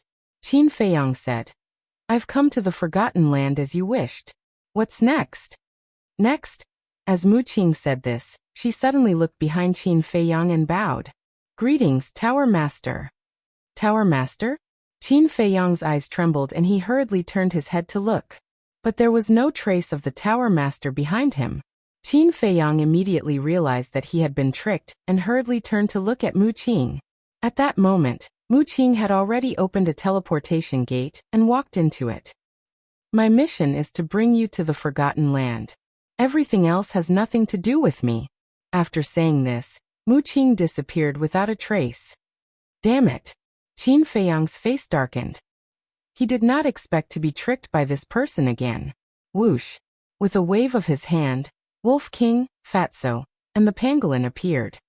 "Hee hee, boss, I didn't expect you to have such a day." As soon as Fatso appeared, he laughed sinisterly. "Get lost." Qin Feiyang rolled his eyes and said, "If I remember correctly, the Lu tribe is outside the glacier." "Yes. The battle kings in the tribe were all killed by us." "Why? You want to eliminate the source of the trouble?" Fatso looked at him in surprise. "It's just a small tribe. Do you have to go through so much trouble? My targets are the Ziyang tribe, the Mingwang tribe and the Black Tortoise tribe." Qin Feiyang said. At the mention of these three tribes, the long-sealed memories rushed out of his mind. Back then, on the eve of leaving the Forgotten Land, the three leaders of the Ziyang tribe, the Mingwang tribe, and the Black Tortoise tribe almost killed them. If Wolf King hadn't taken the Juku Yellow Dragon pill at the critical moment, if it wasn't for the mysterious lady saving them, they would have already turned into white bones. It didn't matter if he didn't come here. It was all in the past anyway. But since he was here, he had to settle the score. Fatso, Wolf King, and the pangolin also recalled these events, and a cold light flashed in their eyes. Qin Feiyang said, "Go to the three major tribes immediately. I want them to disappear." "What about you?" Wolf King asked. "I'll go to White Fox City. Once you're done, come to White Fox City to look for me," Qin Feiyang said. "Why are we going to White Fox City? Have you forgotten that the mysterious madam is in White Fox City?" Fatso and Wolf King's expressions changed. "Of course not. I'm going there this time to see her." Qin Feiyang's eyes flashed as he opened a teleportation gate and walked in. "Is our boss crazy?" Fatso turned to look at Wolf King and the pangolin with bewilderment. "He should be crazy." Wolf King nodded. "Who cares if he's crazy or not? I can't control the desolate power in my body anyway." The pangolin chuckled. Fatso and Wolf King looked at it in surprise and a sinister smile appeared in their eyes. "Let's split up," the Wolf King said. Then each of them opened a portal and walked in. Purple Sun Tribe. After so many years, this famous tribe was still as prosperous as before. Swoosh. A palm-sized beast shadow suddenly descended in the sky above the Purple Sun Tribe. It was Wolf King. Wolf King stood against the wind and swept his gaze below. He chuckled and shouted, "Old thing, come out and die." His voice was like a bell that reverberated in all directions. "Who is it?" In front of the gate of the tribe, there were two burly men wearing black leopard skin windbreakers. They looked very impressive. Hearing Wolf King shout, they immediately looked up at Wolf King with cold eyes. "You don't even remember Lord Wolf? Your memory is too bad, isn't it?" Wolf King snorted coldly and stretched out his little paw. A powerless pressure immediately surged out. "Ah!" Before the two burly men could react, they screamed and blood splattered on the spot. "Who dares to cause trouble in my Purple Sun Tribe? They must be tired of living." For a moment, following a series of angry roars, people wearing animal skins rushed out from the tribe below. "So many people want to die? All right, I'll fulfill your wishes." Wolf King's killing intent surged. He pointed his paw in the air and a bright battle chi roared out. Wherever the battle chi went, the people of the Purple Sun Tribe died one by one like ants. Blood rained down and dyed the sky red. "Who is it?" Suddenly, a fierce roar exploded. A skinny middle-aged man flew up into the sky and glared at Wolf King. On the left side of his face, there was a scar like a centipede. It was extremely ferocious. That's right. This man was the leader of the Purple Sun Tribe. "You're finally out." Wolf King grinned and looked at the leader of the Purple Sun Tribe. He shook his head and sighed. "Sigh, when we left that year, you were already a 9-star combat emperor. Now, you're still a 9-star combat emperor. Why are you so useless?" "That year?" The leader of the Purple Sun Tribe raised his eyebrows and suddenly thought of something. He shouted in anger, "It's you." Wolf King laughed. "That's right, it's me, your Lord Wolf." The leader of the Purple Sun Tribe's face twisted, and his eyes were filled with hatred. He said, "Where's Qin Feiyang, that little bastard?" Although on the surface, the Purple Sun Tribe was still as prosperous as before. In fact, after losing the alchemy fire, the overall strength of the tribe had dropped by a level. And all of this was caused by Qin Feiyang and the bastard in front of him. "Little bastard?" Wolf King's eyes turned cold and said, "Old bastard, today we'll settle our old scores." After saying that, that terrifying aura instantly enveloped the entire Purple Sun Tribe. So strong? How many years has it been? How did it become so terrifying? The leader of the Purple Sun Tribe glared at him in disbelief. At the same time, in the sky above the Black Tortoise Tribe, the pangolin returned to his original form. He was like a towering mountain with a ferocious aura that intimidated everyone. In front of him stood a 2-meter-tall burly man. His cultivation was also a 9-star combat emperor. And this burly man was the leader of the Black Tortoise tribe. The pangolin looked at the leader of the Black Tortoise tribe with disdain and said, "Tell me, how do you want to die?" "Impossible." However, the leader of the Black Tortoise tribe shook his head as if he didn't hear what the pangolin said. "Nothing is impossible. You can only blame yourselves for provoking us in the past." The pangolin sneered. The same thing was happening in the sky above the Bright King tribe. A middle-aged man in white stood in the sky and stared at Fatso in shock. This man was about 1.75 meters tall, and had white hair at his temples. He gave off a sense of vicissitudes. He was the leader of the Bright King tribe, Luo Guang. "You didn't expect this, did you?" The insignificant person who was comparable to an ant in your eyes has now grown to the point where even you can only look up to him. Fatso chuckled. Luo Guang's pupils contracted and he asked with difficulty, "What is your cultivation level now?" 3-star combat grandmaster. Fatso said. Luo Guang's face turned pale with fright. Fatso sneered and said, "Go to hell and repent slowly." After that, he waved his hand and the black dragon battle chi roared in the sky and charged towards Luo Guang. At the same time, White Fox City. Although the city wasn't big, it had been around for a long time. Qin Feiyang didn't conceal himself and landed in the sky above the governor's mansion. "Who is it?" Suddenly, an old man's roar rang out from below. Following closely, 2 figures flew up into the sky and stared at Qin Feiyang in bewilderment. One of them was a tall and sturdy man. He wore a black beast skin and emitted a wild aura. The other person was an old man. The clothes on his body were actually made of snake skin. He was skinny and looked a little scary. Both of their cultivations were at the 7-star combat grandmaster. Looking at the two of them, Qin Feiyang looked surprised and asked, "You guys aren't dead yet?" Their faces darkened. Old Man Snakeskin said angrily, "Who the hell are you? What are you doing here?" "You don't remember?" Qin Feiyang was stunned. How long had he been gone, and he had already forgotten about him. However, Qin Feiyang was no stranger to these 2 people. The 2 of them were the leaders of the tribes near White Fox City. Back then, they had even joined forces with him to deal with the Meng family. However, unfortunately, they were controlled by the mysterious lady with a slave seal. At that time, they even offered the tribe's pill fire to him, which allowed the nether devil flame to rise to the 3rd grade. He still remembered that there was an old woman at that time, who was also the leader of a nearby tribe. However, she was later killed by the mysterious lady because she contradicted her.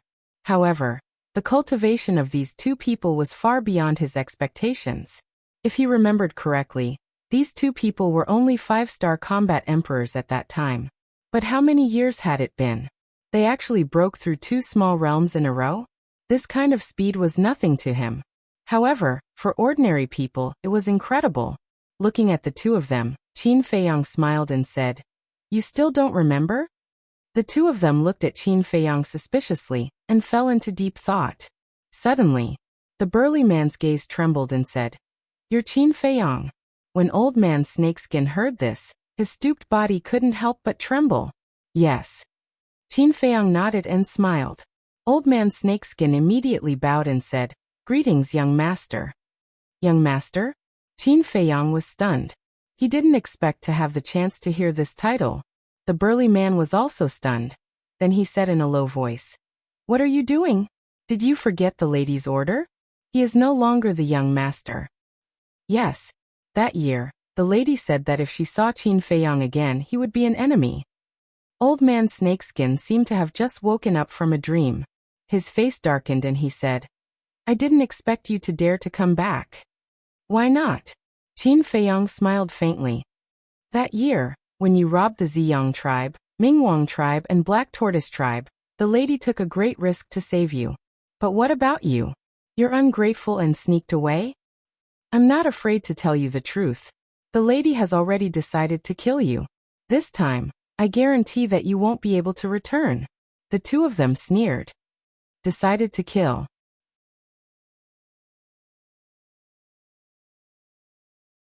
Chapter 743. You still dare to come and see madam. I really admire your courage. Follow us if you're not afraid of death.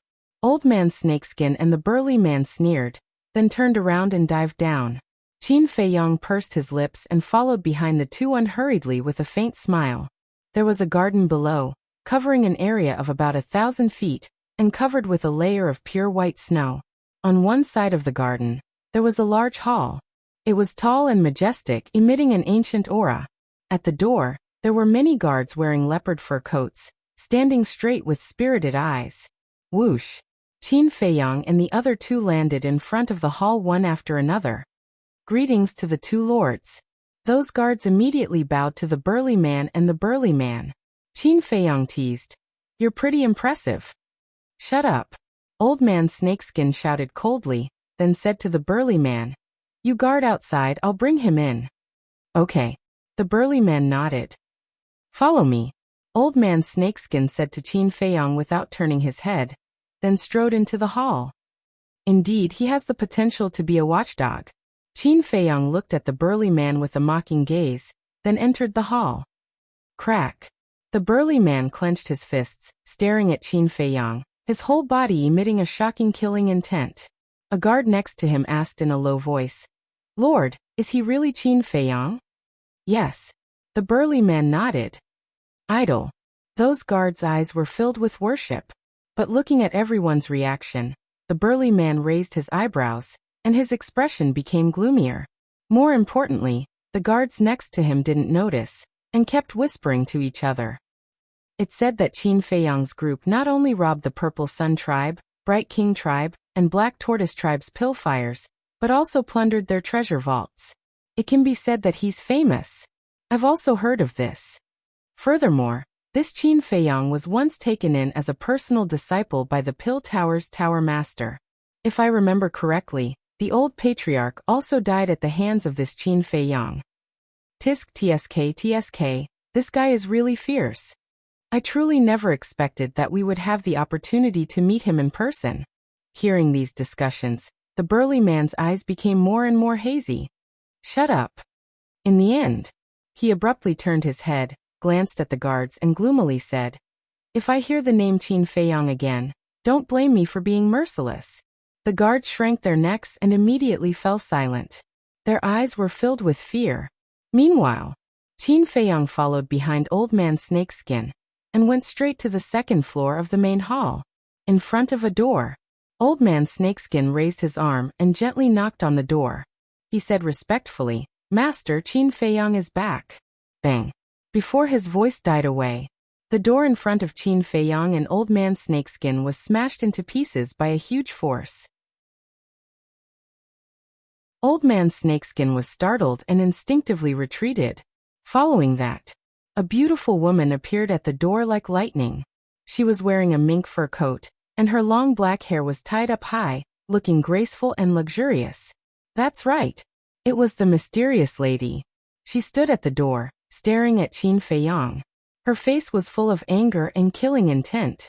Seeing this, Old Man Snakeskin next to her couldn't help but gloat. But Qin Feiyong was very calm, and without the slightest fear he said with a smile, Senior, I know you miss me very much, but you don't have to be so excited. Old Man Snakeskin immediately staggered and fell flat on his face. Was there something wrong with this person's brain? How dare he flirt with the lady? Looking at Old Man Snakeskin's embarrassed appearance, the anger in the beautiful woman's heart rose. She shouted, Useless trash, get out! Old Man Snakeskin's body trembled, and he hurriedly rolled and crawled downstairs. Then, the beautiful woman looked at Qin Feiyong with a bone-chilling gaze and said, You still dare to come back? Qin Feiyong said with a faint smile, I didn't do anything wrong, why wouldn't I dare to come back? Finished. Without waiting for the beautiful woman to speak, he walked into the beautiful woman's room and glanced around. After so many years, the layout here hadn't changed much. The beautiful woman frowned, turned around and looked at Qin Feiyong, and said, Then that year, why did you run away? The leaders of the three tribes, the city lord of Sky Thunder City, and the tower master of Pill Tower, all wanted to destroy me. How could I not run away? Qin Feiyong smiled bitterly. Is that so? But why do I remember that you were already out of danger at that time? The beautiful woman's gaze was unkind. What a difficult woman. Qin Feiyang couldn't help but have a headache, and said helplessly, well, I admit, at that time we chose to run away, was indeed to get rid of your control. The beautiful woman said, I'm afraid this is only one aspect. Qin Feiyang was startled, and asked suspiciously, Senior, why do you say that? Don't play dumb with me, you're not from the Forgotten Land at all. According to my speculation, the reason you came to the Forgotten Land last time should be for the flame of heavenly thunder. Am I wrong? The beautiful woman said. Qin Feiyang's pupils contracted. This woman's brain was terrifying, right? Tell me, who exactly are you? What is your purpose in coming to the Forgotten Land this time? The beautiful woman said. Then can you tell me, who are you?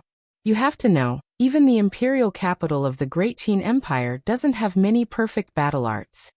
But back then, you gave us 7 perfect battle arts. 7 perfect battle arts. What kind of concept is that? I think your background must not be simple either. Qin Feiyang's eyes flashed slightly and asked back. You still remember that I gave you 7 perfect battle arts, such a great kindness, and you're repaying me like this? The beautiful woman was so angry that she laughed. Of course we haven't forgotten your great kindness, otherwise, I wouldn't have come to visit you as soon as I came to the Forgotten Land. Qin Feiyang smiled. The beautiful woman's face darkened, and she said angrily, Stop talking nonsense, answer my question. All right. I'll tell you the truth. This time I came to the Forgotten Land for the flame of heavenly thunder. As for my identity, I'm just a nobody, there's no need to talk about it. Qin Feiyang smiled faintly. Really?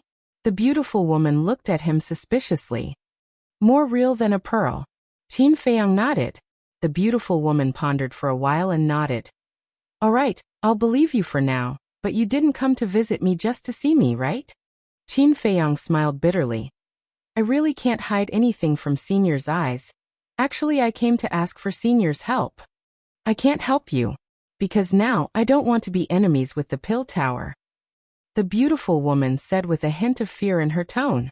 Qin Feiyang was a little puzzled. That year, this person was able to save them from the Tower Master's hands, which was enough to show that her strength was not weaker than the Tower Master. Since she had such strength, what was there to be afraid of? The beautiful woman did not explain and said, I also advise you to give up on the idea of snatching the flame of heavenly thunder, because it will bring you endless trouble. Qin Feiyang frowned. The beautiful woman said, Believe me, I'm not trying to scare you. This? Qin Feiyang hesitated for a moment and smiled. Let me think about it. Oh right, there's one more thing that I need Senior's help with. What is it?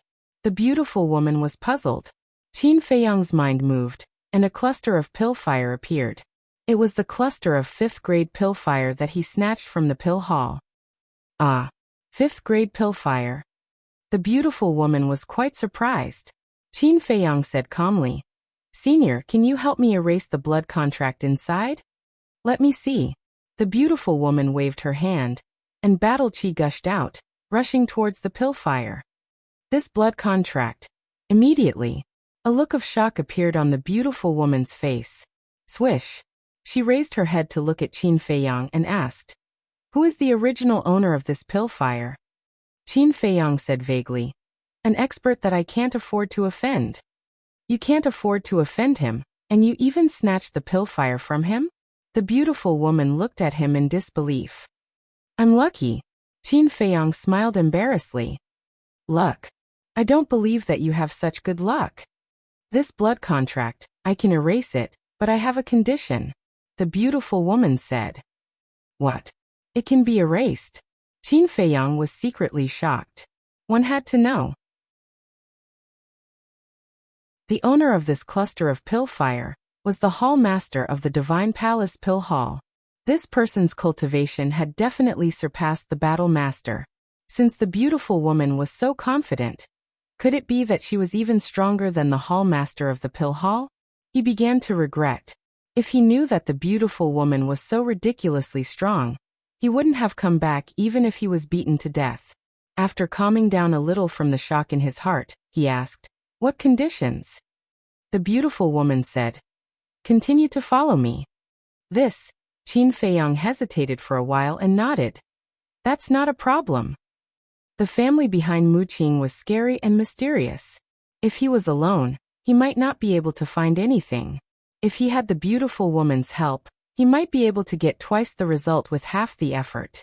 At the very least, even if the beautiful woman couldn't help much in this matter, she could still protect him at the crucial moment. That meant that he had a strong backer. "Don't agree too early. I have a condition from before. You must be controlled by the slave seal," the beautiful woman said. This kid was too cunning. If there wasn't the slave seal, the situation a few years ago might happen again.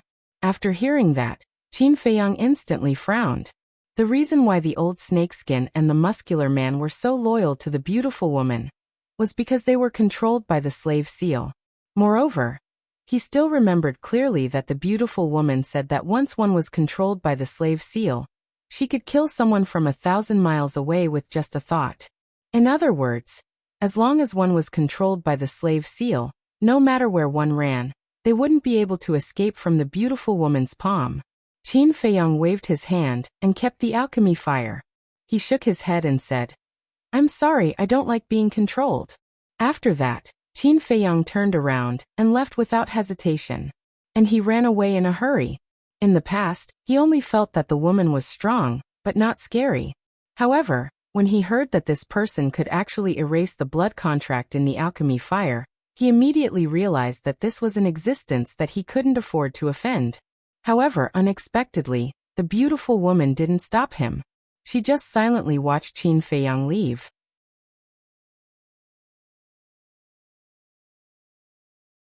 Chapter 744. Qin Feiyang ran out of the hall, as if he was running for his life. Seeing that the beautiful woman did not chase after him, he could not help but heave a sigh of relief. But immediately after, a trace of suspicion crept into his eyes. If the beautiful woman forced him to stay, he would not have a chance to escape. He might not even be able to enter the castle. But why did she not stop him? He came out alive? At the same time, seeing Qin Feiyang run out unscathed, the burly man and the others were surprised. "Are you disappointed?" Qin Feiyang smiled disdainfully and rushed into the sky without looking back. "Qin Feiyang, how dare you come back?" But suddenly, a furious roar filled with resentment sounded from below. Before the voice finished, a middle-aged man in a tiger fur coat rushed into the sky with a monstrous murderous aura. Qin Feiyang was stunned and looked at this person suspiciously. Suddenly, he revealed a look of realization. This person was the Meng family's patriarch, Meng Yiping. Meng Yiping stared at him with resentment and said, "Since you're here, don't think about leaving." "You?" Qin Feiyang smiled coldly. Meng Yiping said, "I don't have the strength, but the madam does." "Then do you know that I've already met the madam?" Qin Feiyang said playfully.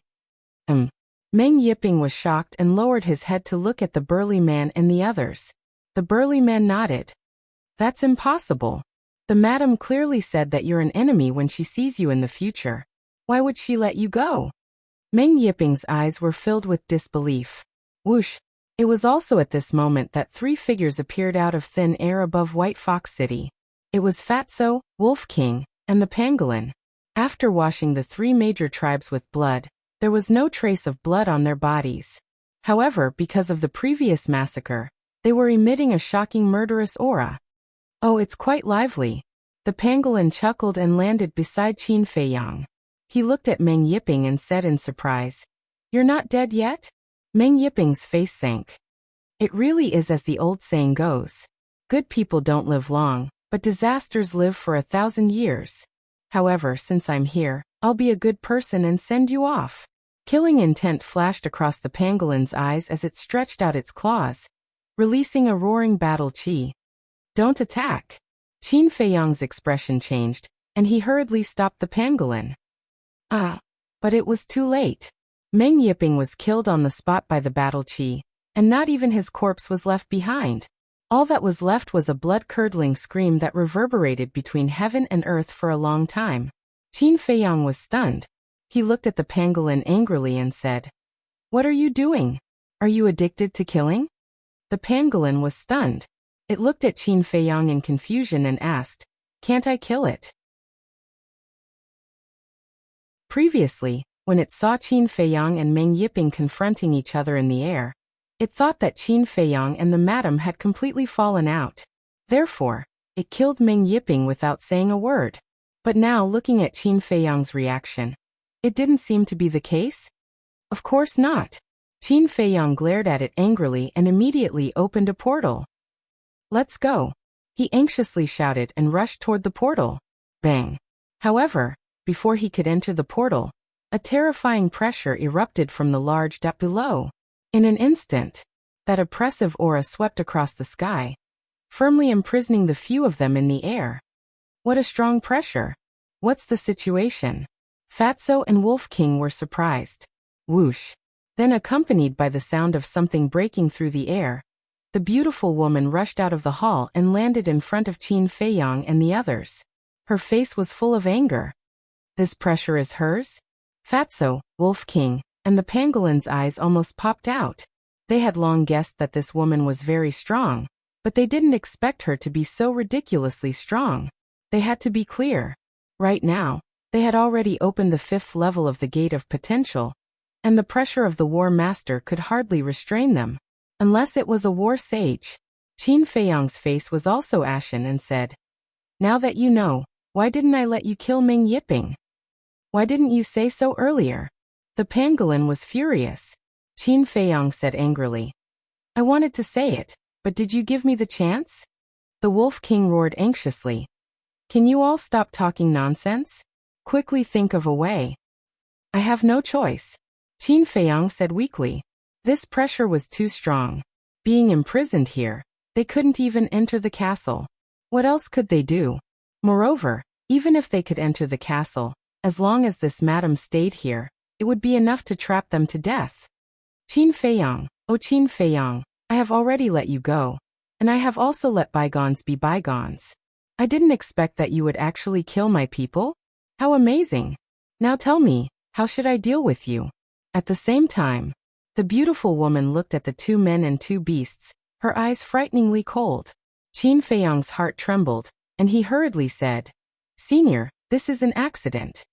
Yes, an accident, an accident." The pangolin, Fatso, and Wolf King also nodded. "Accident?" The beautiful woman smiled coldly, placed her hands in front of her chest, and quickly formed a seal. Wang! In an instant, 4 palm-sized pentagrams flew out from between her hands. They shone brightly and emitted an obscure aura. "This is the enslavement seal." The 2 men and 2 beasts' expressions changed. "Wait," Qin Feiyang hurriedly said. "What is it?" The beautiful woman looked at him coldly. Qin Feiyang said, "Please let them go, just control me." "Do you think that's possible?" the beautiful woman teased. Qin Feiyang said, "They are all my followers, loyal and devoted. As long as I am controlled, they are also controlled by you." "Impossible." The beautiful woman shook her head and refused. And she didn't say any more nonsense. With a wave of her hand, the 4 pentagrams flew towards the top of the heads of the 2 men and 2 beasts. "If you don't agree, even if I am controlled by you, I will commit suicide on the spot," Qin Feiyang roared. The beautiful woman frowned and looked deeply at Qin Feiyang. In the end, with a thought, the 3 enslavement seals disintegrated in an instant. "All right, I'll do as you wish and let them go. I'll only control you. But in the future, you'd better behave yourself." With that, she waved her hand, and the enslavement seal turned into a stream of light, instantly rushing into the top of Qin Feiyang's head. Previous chapter, next chapter, boom. Immediately, Qin Feiyang's mind seemed to explode with thunder. He felt as if his sea of consciousness was being torn apart. That intense pain caused his body and mind to tremble, and his face to distort. Moreover, although he couldn't see the situation in his sea of consciousness, he could clearly feel that his soul was being devoured by the enslavement seal. Seeing this, Fatso said anxiously, "We can't let boss be controlled by her, Brother Wolf. Can you think of a way?" Wolf King said angrily, "If brother had a way, he would have acted long ago. Why would he wait until now? The pangolin at the side was full of self-blame. If it wasn't for its recklessness, all of this wouldn't have happened. It was it who harmed Qin Feiyang. At this time, Qin Feiyang suddenly spat out a mouthful of blood, his face pale. Damn it. Fat Lord, fight it out with her. Fatso was so anxious that his eyes turned red, and he was about to lose his mind. But at this time, strands of black light suddenly blossomed from Qin Feiyang's forehead. And, immediately, Fatso, Wolf King the pangolin, and the beautiful woman all looked at the black light in surprise. At the same time, the moment the black light appeared, Qin Feiyang felt that the pain from his sea of consciousness had disappeared. Moreover, he could also sense that there was a mysterious force that trapped the enslavement seal in his sea of consciousness. What's the situation? He was a little stunned. Just when they were puzzled, the beautiful woman's body suddenly trembled, and a trace of blood actually flowed out from the corner of her mouth, and the pressure that trapped Qin Feiyang and the others also disappeared in an instant. What's going on? This sudden situation caused Qin Feiyang and the others to be extremely shocked. How is this possible? I actually suffered a backlash. At the same time, the beautiful woman also looked at Qin Feiyang in shock, as if she had seen a ghost. Haha. This is retribution. Fatso and Wolf King suddenly laughed out loud. Although they didn't understand what was going on, seeing the beautiful woman suffer a big loss made them feel very happy. What are you laughing at? Run. Qin Feiyang secretly shouted. Fatso quivered and immediately opened another teleportation door. Then the two men and two beasts fled for their lives. By the time the beautiful woman came back to her senses, they had already been teleported away. Damn it. The beautiful woman's face was gloomy as she shouted. You two come up. Old Man Snakeskin and the burly man looked at each other, and hurriedly soared into the sky, standing respectfully in front of the beautiful woman. They should be going to Sky Thunder City. You two immediately go to Sky Thunder City and guard it. Once you find their whereabouts, immediately report to me. In addition, they might change their appearance. When you reach Sky Thunder City, immediately release the news. At that time, the people of Sky Thunder City will naturally use the Heaven's Eye Stone to investigate. The beautiful woman said. Yes. The two respectfully replied and opened the teleportation door to leave. Originally, I saw that you had some value and wanted to keep you, but I didn't expect you to have the ability to resist my slave seal. Looks like I have to kill you. The beautiful woman looked at the teleportation door that disappeared and muttered to herself. Her eyes flashed with shocking killing intent. Glacier Forest. Above an ice mountain, Qin Feiyang and the rest appeared out of thin air. They all had a frightened look. A moment later, the pangolin walked to Qin Feiyang and lowered his head. I'm sorry, I'm the one who harmed you. If you want to hit or scold me, just come. I won't fight back. Then I'll really hit you? Qin Feiyang frowned and said with a straight face. Hit me. The pangolin nodded. Looking at the pangolin's face, Qin Feiyang couldn't help but find it funny. He shook his head and said, Forget it. Take this as a lesson. Remember not to be so reckless in the future. Then he added, At the end of the day, this is actually my fault. If I didn't insist on meeting her, this wouldn't have happened. The pangolin was stunned and smiled. Thank you. Qin Feiyang waved his hand. Fatso asked, Boss Fat Lord is puzzled. Why do you insist on meeting her? This woman is mysterious and unpredictable. For us, she's always a hidden danger. So, I want to see her attitude and test her strength. Who would have thought that something like this would happen? Qin Feiyang was quite distressed.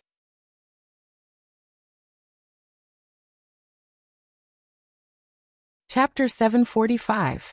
But fortunately, there was no danger. But here came the question. Just now, what was the black light that emerged from the glabella? Qin Feiyang touched the glabella and didn't find anything strange. Fatso and Wolf King also looked at Qin Feiyang's glabella suspiciously. At that time, when the slave seal entered Qin Feiyang's skull, they were almost desperate. But they didn't expect that at the critical moment, a black light would suddenly appear, not only resisting the slave seal's devouring, but also causing the beautiful woman to suffer a backlash. Wasn't this too bizarre? Qin Feiyang pondered for a moment, and suddenly his eyes were filled with surprise. Could it be the ancient castle? Because only the ancient castle was stored in the glabella. Thinking of this, Qin Feiyang's mind moved, and the ancient castle rushed out from the glabella. It was palm-sized, dark all over, and exuded an ancient aura. But next to the ancient castle, there was something else. This was a pentagram, imprisoned by wisps of black light. It was the slave seal. Did the ancient castle really help me? Qin Feiyang was extremely surprised. All along, the impression that the ancient castle gave him was just a space treasure that could be used to hide. But he didn't expect it to have such a terrifying power. It seemed that, as Lu Xingchen said, this ancient castle was not as simple as it seemed on the surface. At the same time, Fatso Wolf King and the pangolin also stared at the ancient castle and the slave seal, full of disbelief. After a while, everyone came back to their senses. Fatty immediately asked in confusion, "Boss, why do you think this ancient castle would imprison the enslavement seal?" "I don't know." Qin Feiyang shook his head and raised his hand to touch the slave seal tentatively. As a result, he was shocked to find that this slave seal gave him a sense of familiarity. "What's going on?" Qin Feiyang frowned. But just when he was puzzled, the ancient castle with the slave seal took the initiative to rush into Qin Feiyang's glabella. Following closely, Qin Feiyang felt a huge amount of information surging into his mind. Immediately, his gaze shook, and then he hurriedly sat down cross-legged in space and closed his eyes. His expression gradually fell into a peaceful state. At first glance, it looked as if it had fallen into a deep slumber. "What's going on?" Fatso and Wolf King looked at each other. They had no idea what Qin Feiyang was doing. The pangolin whispered, "Do you want to ask?" "Don't." Fatso stretched out his hand to stop it and said in a low voice, "Boss' current situation should be related to the enslavement seal. It's best that we don't disturb him." "Yes. If there is any danger, he will definitely ask us for help." Wolf King nodded. Next, Fatso and Wolf King stood around Qin Feiyang, protecting Qin Feiyang. Originally, they thought that Qin Feiyang would wake up soon, but as the days passed, Qin Feiyang showed no signs of waking up. "What's going on?" The pangolin couldn't help but start to worry. "Don't worry." Looking at his smooth breathing and stable aura, it shouldn't be like some kind of hidden danger. Fatso looked up and down at Qin Feiyang and whispered. Finally, seeing that Qin Feiyang hadn't woken up, they all sat cross-legged in the air and began to cultivate. Time flew by. A month passed. Early in the morning, Qin Feiyang, who had been motionless, suddenly raised his hands and placed them in front of his chest to form a seal. His movements were very complicated, and his speed was very slow. But as time passed, his speed became faster and faster, and there was an obscure aura that spread out from his hands. No one knew how much time had passed. Buzz. Finally, the void twisted, and a palm-sized pentagram appeared between his hands, radiating a dazzling light. Hearing the commotion, Fatso and Wolf King opened their eyes one after another. When they saw the pentagram, their eyes widened. Wasn't this the slavery seal? Qin Feiyang could actually form the slavery seal. Was this a joke? Swoosh. Right at this moment, Qin Feiyang suddenly opened his eyes and two beams of light burst out. Fatso asked in surprise, "Boss, what's going on? How do you know the slavery seal?" Qin Feiyang looked at Fatso and lowered his head to look at the slavery seal floating in front of him with a hint of shock in his eyes. A moment later, with a wave of his hand, the slavery seal dissipated. He looked at Fatso and Wolf King and smiled. "This is all thanks to the castle." The man and the two beasts were even more puzzled. Qin Feiyang asked, "How long has it been?" Fatso said, "A month." "So fast?" Qin Feiyang frowned. Wolf King urged impatiently, Hey, little Qinzi, don't keep us in suspense, okay?" Qin Feiyang smiled faintly and said, "Do you remember a month ago, the castle took the initiative to rush into my glabella with the slavery seal?" The man and the two beasts nodded. "After the castle and the slavery seal entered my glabella, I immediately felt a huge amount of information pouring into my mind." At this point, Qin Feiyang smiled mysteriously and said, "Take a guess. What do you think the contents of this information are?" "Slavery seal?" Wolf King raised his eyebrows and asked. "Yes, it's the slavery seal. And it's the cultivation method of the slavery seal, as well as the method to break it," Qin Feiyang said. "What?" Hearing it, Fatso and Wolf King were dumbfounded. Qin Feiyang continued. "At that time, I also felt that it was inconceivable, so I immediately comprehended it. I didn't expect that I would really succeed." The man and the two beasts looked at each other. What Qin Feiyang said, in their eyes, felt like a fantasy story. It was too unreal. Fatso asked, "Then what exactly is this slavery seal?" The slavery seal is to forcefully control a person's soul and sign a master and servant contract. And once the soul is controlled, unless the master takes the initiative to remove it, the slavery seal will remain for the rest of your life. But the slavery seal also has a fatal flaw, and that is that it can only control creatures of the same realm as itself, as well as creatures of a lower cultivation base than itself. For example, I can only control people below the 4-star War Master level, Qin Feiyang said. "What if their cultivation base is higher than yours?" Wolf King asked. "If their cultivation base is higher than mine, they will suffer from a backlash. And the higher the other party's cultivation base, the more serious the backlash will be. It will even hurt my own soul," Qin Feiyang said. Fatso said, "In that case, the slavery seal is actually a double-edged sword?" "That's right. But as long as you successfully control the other party, you will be a slave for life." Qin Feiyang nodded and smiled. TSK. I didn't expect this castle to be so powerful." Fatso was speechless. "Yeah, I didn't expect the castle to have this ability either. Actually, the slavery seal is very profound, but the castle seems to have broken it down. Many complicated things have become very simple. Without its help, I'm afraid that even after a few more years, I wouldn't be able to comprehend it." As Qin Feiyang said this, with a thought, the castle appeared once again. Looking at the castle, the two men and the two beasts sighed. Wolf King said with a sneaky smile, "Speaking of which, we can be considered to have profited from a disaster this time." "That's right. That woman definitely wouldn't have dreamed that boss would be able to control the slavery seal so easily." Fatso chuckled. He really wanted to tell that woman now and see what kind of expression she would have. Qin Feiyang smiled faintly, put away the castle and said, "Let's go, it's time to go to Sky Thunder City." Fatso was stunned and said in surprise, "You really plan to snatch the Sky Thunder flame?" "If there's a chance, I definitely won't miss it.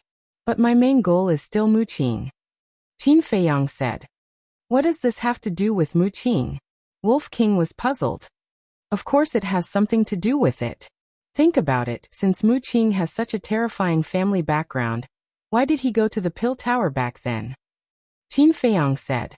Fatso said in realization, "That's right, back then he and Mu Shui entered the Pill Tower with you.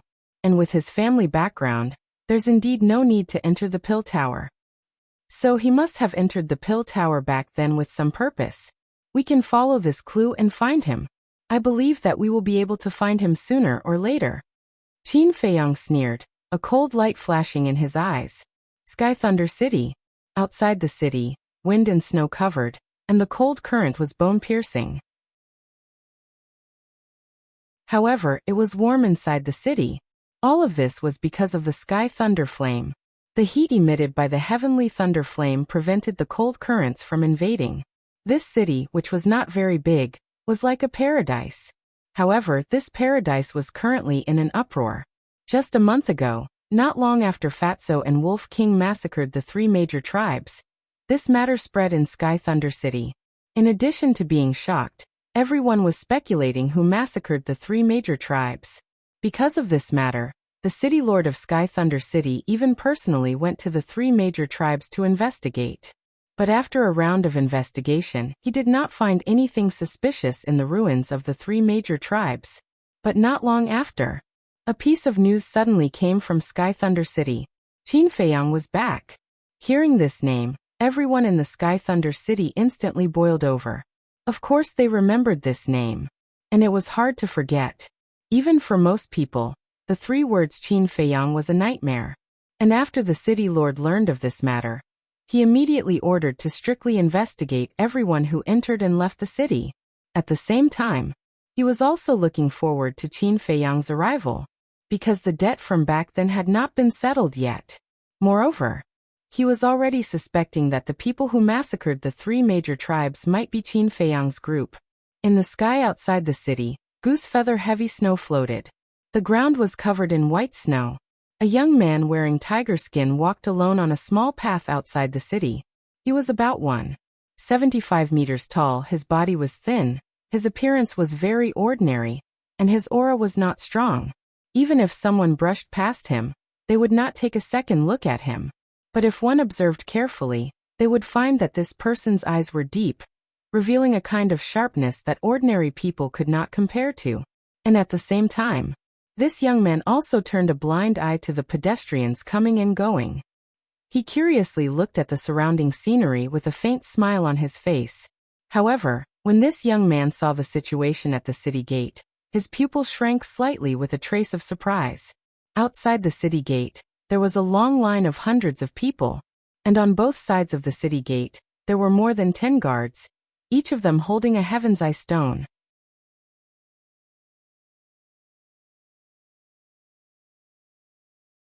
Chapter 746. What's going on? The young man couldn't help but stop and look at the city gate suspiciously. Suddenly, the young man grabbed the arm of a burly man and asked doubtfully, "Brother, what happened in Sky Thunder City? Why is the security so tight?" This burly man had just come out of the city. Hearing the young man's question, the burly man was stunned and asked, "You're not from Sky Thunder City?" "No." The young man laughed. "No wonder you don't know." The burly man nodded in realization and asked again, "Then have you heard of Qin Feiyang?" "Qin Feiyang?" The young man pondered for a moment and shook his head. "No." "What? You haven't even heard of Qin Feiyang?" The burly man was slightly stunned.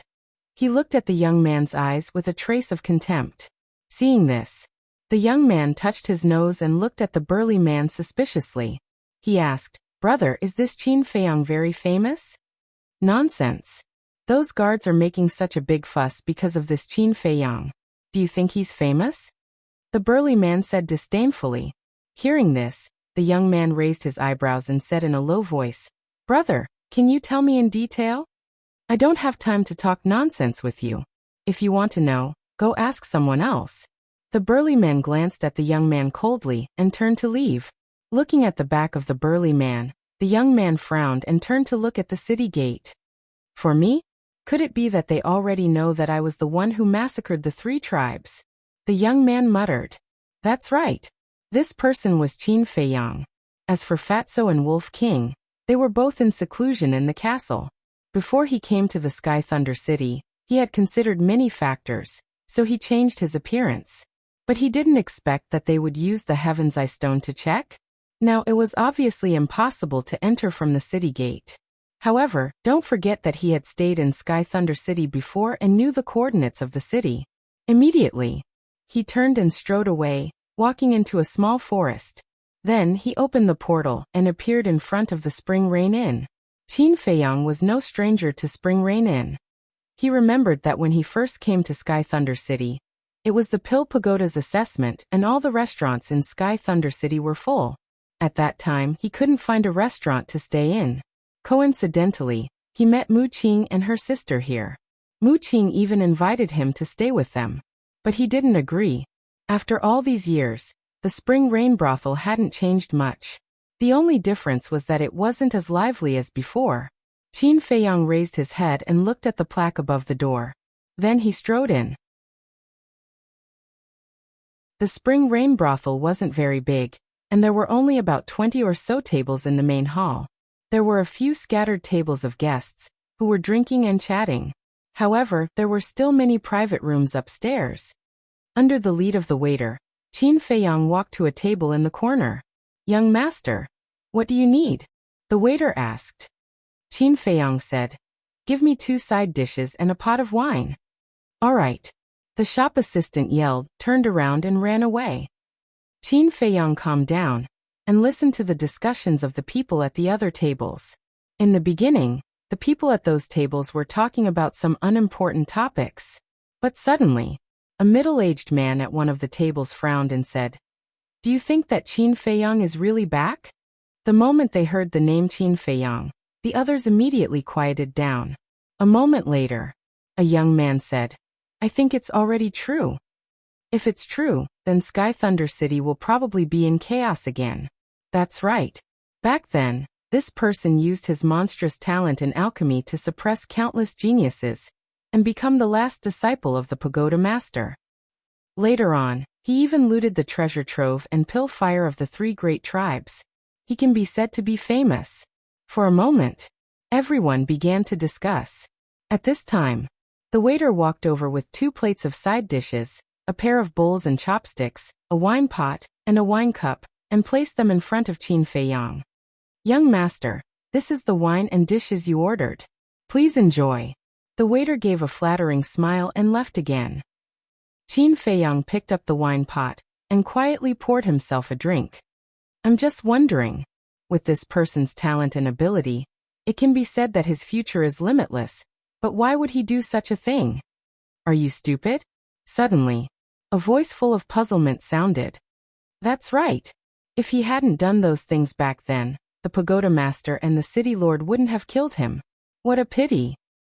But what puzzles me the most is that why did he come back? Could it be that he already has the strength to contend with the Pagoda Master? Don't joke around. It's only been a few years since he escaped. How could he become so strong? What's more, what kind of existence is the Pagoda Master? Even if he is given a few more years, it's impossible for him to become an expert at the same level as the Pagoda Master.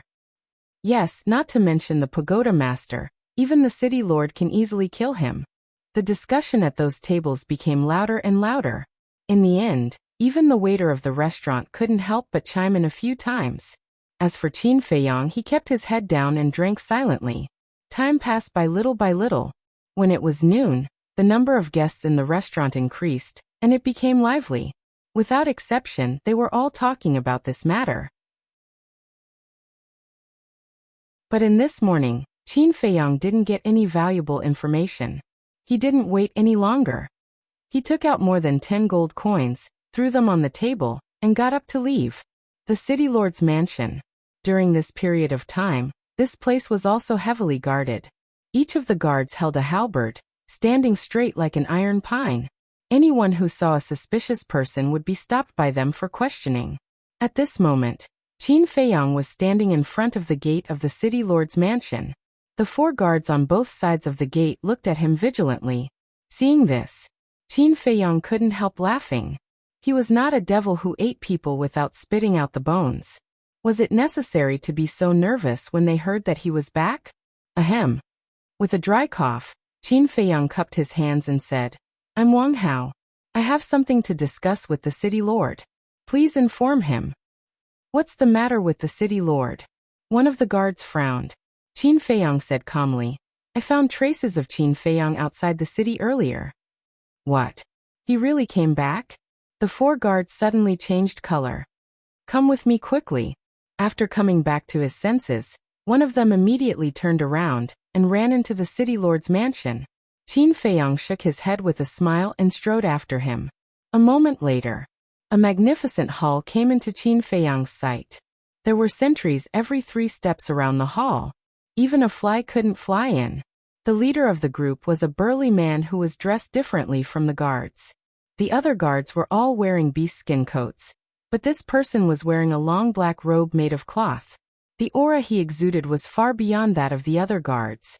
He was a 9-star war emperor. And this person was no stranger to Qin Feiyang.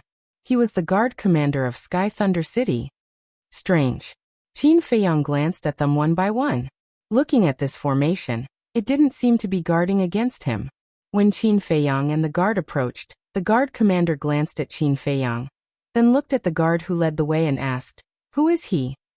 The guard hurriedly said, "His name is Wang Hao.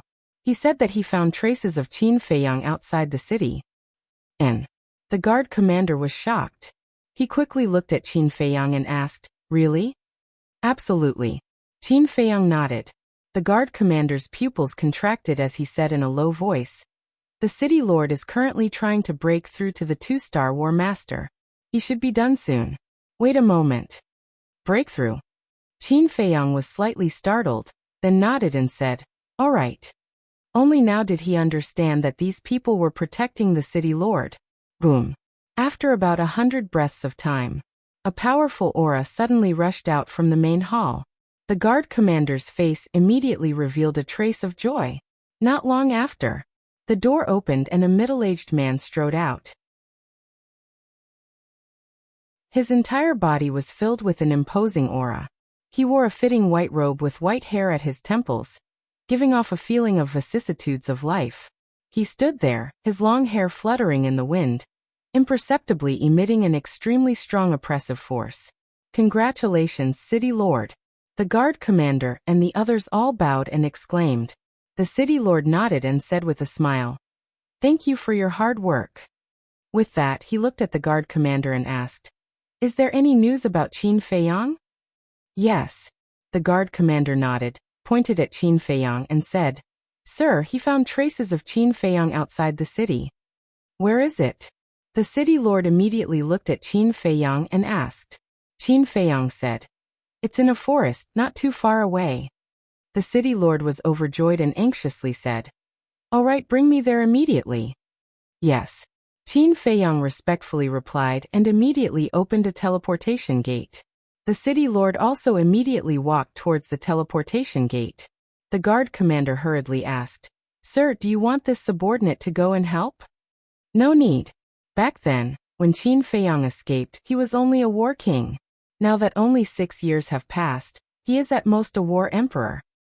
With this city lord's strength as a 2-star war master, taking him down is as easy as flipping my hand. The city lord laughed disdainfully and walked into the teleportation gate without looking back. "As easy as flipping your hand," Qin Feiyang muttered to himself.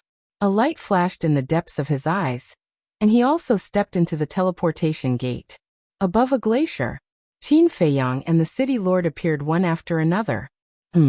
Scanning the glacier below, the city lord's eyes immediately revealed a trace of bewilderment. Qin Feiyang crossed his arms in front of his chest and said with a faint smile, "Are you thinking right now? Why haven't you seen this place before?" The city lord frowned and turned to look at Qin Feiyang suspiciously. Qin Feiyang said, "This is not outside Sky Thunder City but the Glacier Forest." "Glacier Forest?"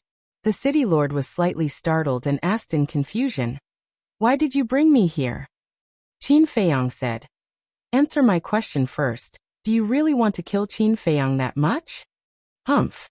This child has committed a heinous crime. He deserves to be killed." The city lord coldly snorted. "Is that so? I'm afraid you can't kill him now, because the current him is stronger than you."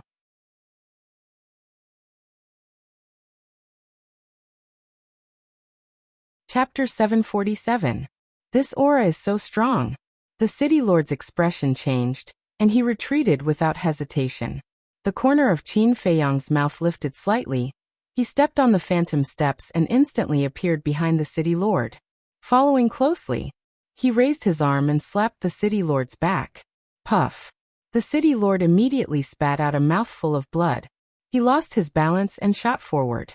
Shwa. Qin Feiyang used the phantom steps again, and chased after him like lightning, stepping on the city lord's back again. Ah!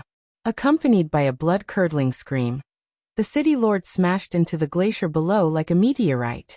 Kacha! The glacier within a radius of several miles was instantly razed to the ground, turning into ruins. Whiz! At the same time, Qin Feiyang also turned into a ray of light, and landed on top of the ruins. The city lord was lying weakly in a deep pit, his entire body dripping with blood. Qin Feiyang said indifferently, "Do you know why I attacked you?" "Why?"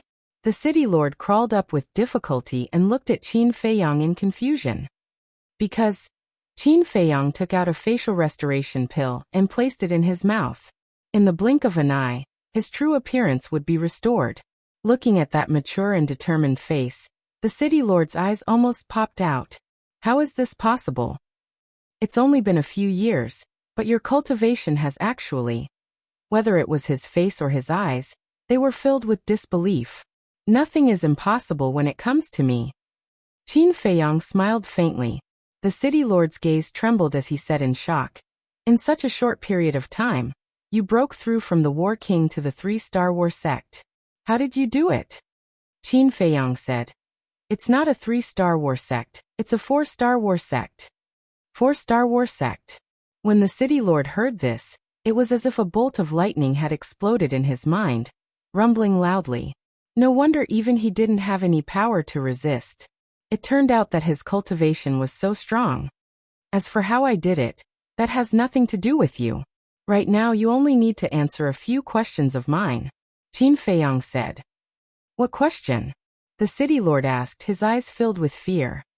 Pagoda master, do you have a pill pagoda now? Qin Feiyang said. The city lord's pupils constricted as he asked in bewilderment. Inquiring about the pagoda master's whereabouts? What do you want to do? Qin Feiyang's eyes turned cold as he said, You are not qualified to ask questions now. The city lord shrunk his neck and said, The tower master is not in the pill tower right now. Not here? Qin Feiyang frowned and asked, Where is she now? I don't know either. She will only appear when it's time to recruit disciples. Once the disciples are sent out of the pill tower, she will leave again. The city lord shook his head. Qin Feiyang frowned. Judging from the city lord's words, why did the pill tower sound like a temporary office? Why would he leave after finishing his business? Qin Feiyang's face darkened. Do you really not know, or are you pretending not to know? I really don't know. The city lord roared anxiously. Qin Feiyang looked at the city lord for a moment, and did not find any trace of lying. He said, Then is there no one in the pill tower now? Yes, the people who entered the pill tower with you back then have all been sent out. The city lord nodded. Good opportunity. Qin Feiyang's eyes lit up. As long as the tower master was not in the pill tower, the heavenly thunder flame would be his. However, if he took away the heavenly thunder flame, would this clue of Mu Qing be cut off? Thinking of this, Qin Feiyang looked at the city lord and asked, Do you know a person named Mu Qing? Mu Qing? The city lord was slightly stunned. After thinking carefully for a moment, he said, The person who entered the pill tower with you back then? Yes. Qin Feiyang nodded. I know. Although his alchemy talent is not as good as yours, he is still considered one of the best. The city lord said. Qin Feiyang said, The answer I want is not this, but his background. The city lord shook his head and said, I don't know about this. You have to ask the tower master. Qin Feiyang raised his eyebrows and said, Then it seems that there is no use in keeping you. Heard of it? The city lord's expression changed and he hurriedly said, Don't kill me. I will do whatever you want me to do. Is that so? Then if I ask you to go and get the heavenly thunder flame for me, do you dare to go? Qin Feiyang looked at him mockingly. The city lord's expression stiffened. The owner of the heavenly thunder flame was the tower master of the pill tower. After being together for so long, he knew the tower master's strength better than anyone else. It was no exaggeration to say that even if he was a 2-star combat grandmaster, he would not be a match for the tower master. Therefore, even if he borrowed courage from the heavens, he would not dare to touch the heavenly thunder flame. Furthermore, now that the pill tower was in a closed state, even if he wanted to, he could not enter at all. This was because the stone door of the pill tower required the blood of the tower master to open. In the end, you are still worthless, Qin Feiyang said. He slowly raised his arm and battle aura surged at his fingertips. Please don't kill me. Can I be your slave? The city lord was terrified and directly knelt on the ground and begged. He had just broken through to 2-star combat grandmaster, and did not even have the time to enjoy the pleasure brought by strength. He was unwilling to die just like that. Looking down at this person, Qin Feiyang's eyes flickered. Suddenly, his heart stirred and he slowly lowered his raised arm. Seeing this, the city lord was pleasantly surprised. Was he not planning to kill him? Not long ago, I mastered a very powerful ability. I will use you as an experiment. Qin Feiyang suddenly grinned and formed a seal with both hands in front of his chest. Buzz. In less than 3 breaths, a palm-sized pentagram appeared. It was the slavery seal. As Qin Feiyang waved his hand, the slavery seal rushed into the city lord's head like lightning. Immediately, the city lord revealed a pained expression as he hugged his head and howled miserably. But very soon, he stopped screaming. At the same time, Qin Feiyang also clearly sensed that he had already controlled the city lord's soul. What did you do to me? The city lord suddenly raised his head and looked at Qin Feiyang, his eyes filled with shock and bewilderment. Slavery seal. Qin Feiyang said indifferently. With a slight thought, the city lord immediately screamed again. His face was distorted and looked incomparably ferocious. Damn it! What the hell is this? My head hurts so much. The city lord roared hysterically, feeling as if his head was about to split into 4 or 5 pieces. But this intense pain disappeared in the blink of an eye. Although it was only in the blink of an eye, the city lord felt as if he had experienced 10,000 years of pain. His entire body was already drenched in sweat. The slavery seal can control the soul. Now, no matter where you are, no matter how many years have passed between us, as long as I think about it, I can make you die on the spot. Moreover, I can also see through your thoughts. Qin Feiyang said. Hearing this, the city lord collapsed to the ground on the spot, his face pale. Remember, don't do anything to betray me. After all, to me, you have no value at all. It doesn't matter whether I keep you or not. Qin Feiyang said indifferently. The city lord quivered and hurriedly knelt on the ground, saying, Thank you, master, for not killing me. Qin Feiyang nodded and said, Go back now and pretend that nothing happened. Heavenly thunder flame? The city lord asked cautiously. Qin Feiyang said, I need to think about it again. If I really decide to snatch the heavenly thunder flame, you have to pretend to stop me. Understood. The city lord nodded. Qin Feiyang said again, Take out the image crystal and establish a contract bridge. If there is any news in the future, it will be convenient to inform me. Yes. The city lord replied respectfully. After he took out the image crystal and established a contract bridge with Qin Feiyang, he said respectfully, Then I will go back first. By the way, when you go back, investigate Mu Qing's background for me. Qin Feiyang said. Okay. The city lord nodded respectfully, then opened a portal and left quickly. Qin Feiyang also lowered his head and fell into deep thought. It was not worth it to lose the clue of Mu Qing in order to snatch the heavenly thunder flame. But the problem was, would Mu Qing come back again? After thinking about it again and again, Qin Feiyang finally decided to wait. He would wait for the next Pill Pagoda assessment and see how it goes. Swish. He flashed and entered the ancient castle, and began to copy the 3rd stroke of the kill formula. Strength could solve everything. Whether it was in the Forgotten Land or the Great Qin Empire, his current strength was far from enough. And according to his speculation, the situation in the Forgotten Land might be more complicated than the Great Qin Empire. The City Lord Mansion. As soon as the City Lord returned, the guard commander asked, Sir, where is Qin Feiyang? The City Lord said, He ran away. What? He can escape from your hands. The guard commander was very shocked. He didn't escape from my hands. After I went there, there was no trace of him. I don't know where he is hiding now. The City Lord said. So that's how it is. The guard commander was suddenly enlightened, and secretly heaved a sigh of relief. If he really escaped from the City Lord's hands, it would be too shocking. Okay, I'm a little tired. I'm going to rest. You also keep an eye on the outside. Once there is news about Qin Feiyang, report to me immediately. In addition, investigate another person. This person is called Mu Qing. I want to know all the details about him. The sooner the better. The City Lord ordered. Yes. The guard commander nodded in response, then turned and strode away. Sigh. Who did I offend? Who did I offend? The City Lord let out a deep sigh. With a stomach full of resentment, he quickly disappeared from the hall. Time passed in a flash.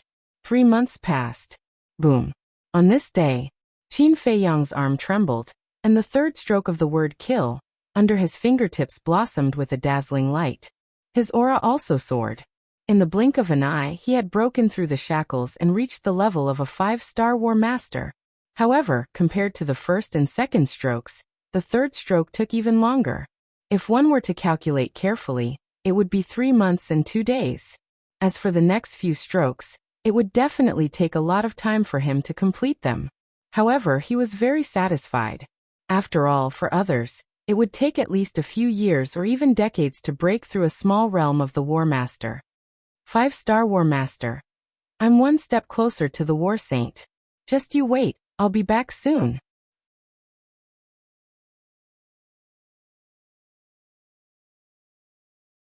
Chapter 748. Buzz. Soon.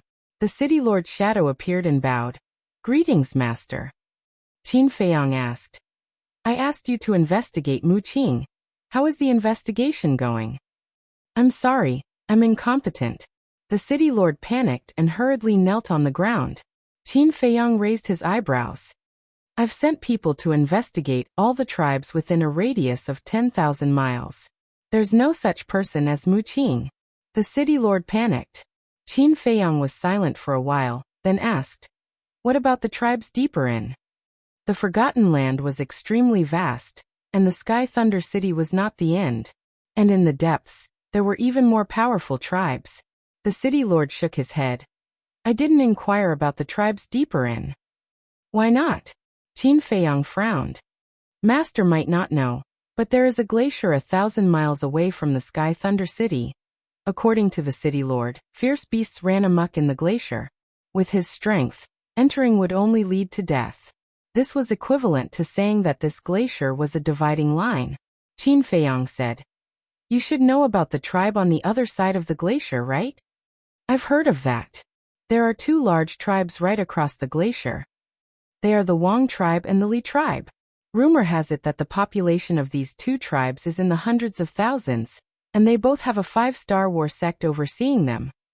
The City Lord said truthfully. 5-star war sect.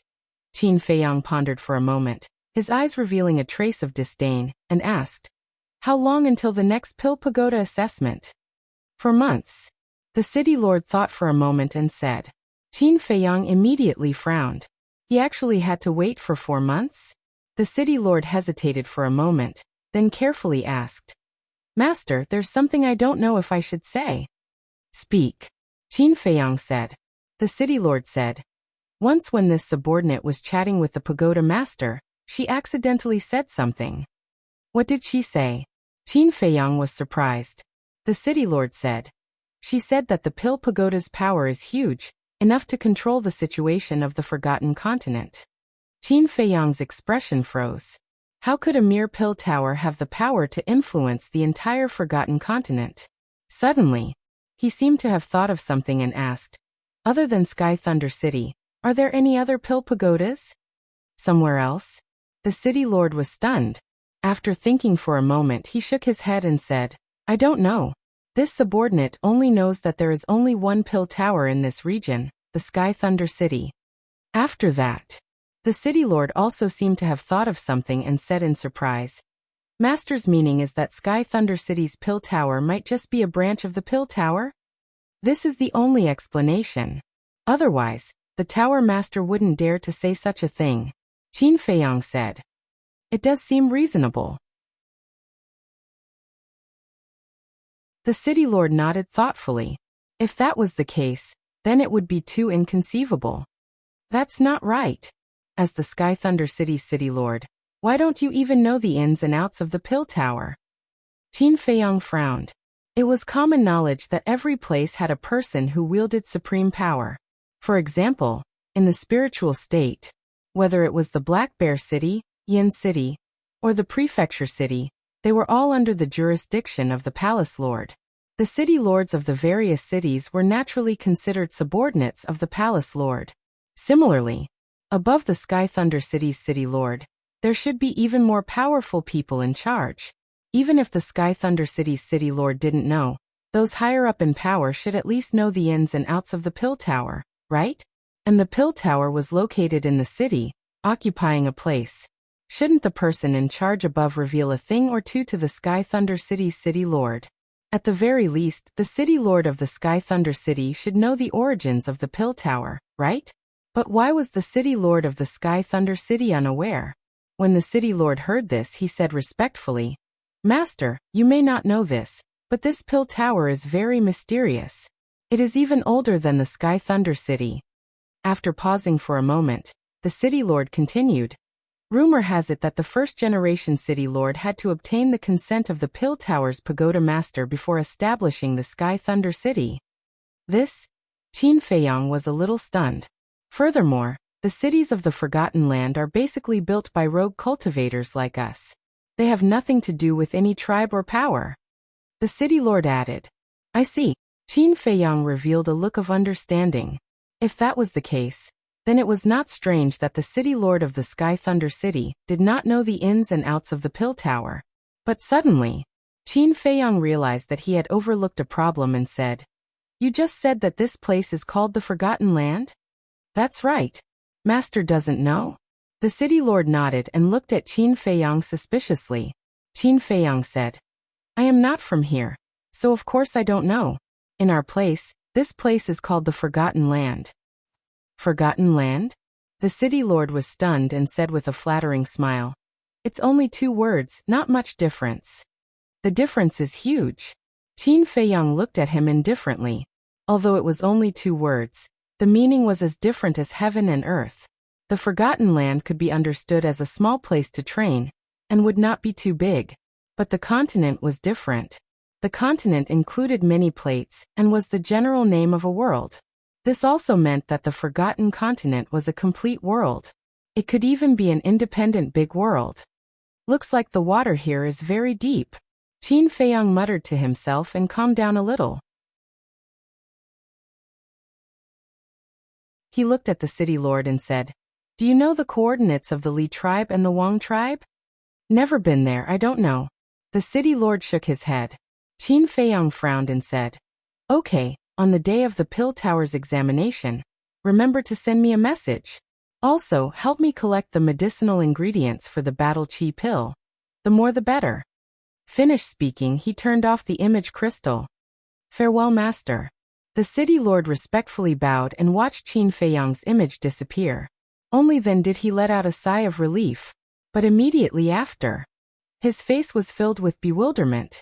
If he wasn't from the Forgotten Continent, then where did this mysterious master come from? After Qin Feiyang put away the image crystal, he was not in a hurry to copy the 4th stroke of the kill character formula. He walked to the front of the Flood Dragon cauldron and opened the furnace to refine pills. The pill he was refining was naturally the Battle Chi pill. Now, in the ancient castle, other than the Black Dragon snake, everyone needed a large amount of Battle Chi pills to cultivate. Especially when copying the 6-word divine formula, the consumption of Battle Chi pills was several times that of Fatso and Wolf King combined. And the Battle Chi pills that he had refined before had already been used up. So, in the next 4 months, Qin Feiyang planned to use all of it to refine Battle Chi pills for future use. Time was like the sand between fingers, passing in the blink of an eye. City Lord, informed that the Pill Tower's examination will officially begin in a month. 3 months later, in the morning, a woman's voice resounded in the sky above Sky Thunder City. It was crisp and pleasant to the ear, but it carried a great sense of majesty. This was the voice of the Pill Tower. At the same time as the voice sounded, a graceful woman stood in the sky above Sky Thunder City. She had a head of long sky blue hair that was like the clear sky, making her look pleasing to the eye. But on her cheeks, she wore an exquisite mask that covered her true appearance. Her temperament was outstanding. Although her true appearance could not be seen, she gave off a stunning feeling. It was the pagoda master that Qin Feiyang had been waiting for a long time. However, before the people of Sky Thunder City could react, the pagoda master had already entered the Pill Tower and disappeared without a trace. But hearing the pagoda master's voice, everyone was in an uproar. This news was like a plague, crazily spreading to the various tribes. For a time, the people of the various tribes were all wild with joy. The Pill Tower's examination had finally begun again. Qin Feiyang also received the city lord's message at the first moment. But he did not immediately head to Sky Thunder City. Instead, he buried himself in refining pills. After all, there was still a month's time. And just as he was refining pills, the city lord also sent him a batch of battle chi pills medicinal ingredients, which amounted to more than 1 million sets. And during this period of time, he had been working hard enough. After using up all his mental energy, he would rest, and after resting, he would immediately continue. So far, he had already refined more than 400,000 pills. On the day before the Pill Tower's official examination, Qin Feiyang finally stopped, his expression rather haggard. However, when he looked at the universe bag beside him, his face was full of smiles. In these 4 months, he had refined a total of more than 500,000 battle chi pills, and all of them had 4 pill patterns, which was enough for everyone to use for a long time. It had already been 7 months since they entered the Forgotten Continent. In these 7 months, everyone's strength had advanced by leaps and bounds. Wolf King and Fatso had both stepped into the 5-star War Master. The pangolin had also broken through to the 3-star War Master. Lu Hong, under her continuous efforts, had finally stepped into the War Master realm. As for the Black Dragon Snake, who had destroyed his own cultivation, after opening the door of potential, his speed was astonishingly fast.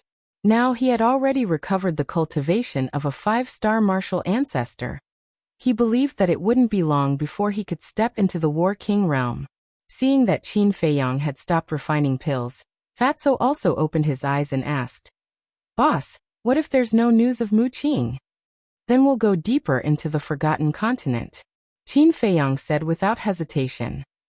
"All right, Fat Lord, continue to cultivate. I'll definitely surpass you." Fatso chuckled, then closed his eyes and continued to cultivate. "Surpass me?" Qin Feiyang shook his head and laughed. Honestly speaking, he was quite envious of Fatso and the others. They didn't need to care about anything, they just needed to cultivate. As for him, he felt that he had too many things to do. Just like this time. If it wasn't for the fact that he had been refining battle chi pills for the past 4 months, he would have already imitated the 4th stroke of the kill formula. His cultivation had already stepped into the 6-star War Master. However, there was nothing he could do. Who asked him to be the leader of this small team? As a leader, he had to shoulder this responsibility. Shua. After calming himself down, Qin Feiyang left the castle and took out the image crystal. Not long later, the image of the city lord appeared. Qin Feiyang said, "I'll give you a mission." "Master, please speak." The city lord said respectfully. "Mu Qing is a very smart person. He should have guessed that I would be waiting for him in Sky Thunder City. So, if he comes to participate in the Pill Pagoda's examination this time, he might change his appearance." Qin Feiyang said. The city lord thought for a moment, then said, "Master, you mean to thoroughly investigate everyone who came to participate in the examination this time? Not bad, you've become smarter. Yes, we can't let anyone go. If there are any suspicious people, you must record them and report to me when the time comes." Qin Feiyang said. "All right, this subordinate will do it now." The city lord nodded respectfully, and the image disappeared. Qin Feiyang put away the image crystal and looked at the sky, his eyes flickering. He had a premonition. You're tuning in to the Li Mei's Wuxia Whispers YouTube channel. We're so grateful for your support, and don't forget to subscribe to join us on this incredible journey through captivating stories. Your generosity through donations truly makes a world of difference, as it's the primary source of revenue that allows me to expand and enhance this channel for you. Thank you from the bottom of my heart for being a part of this adventure.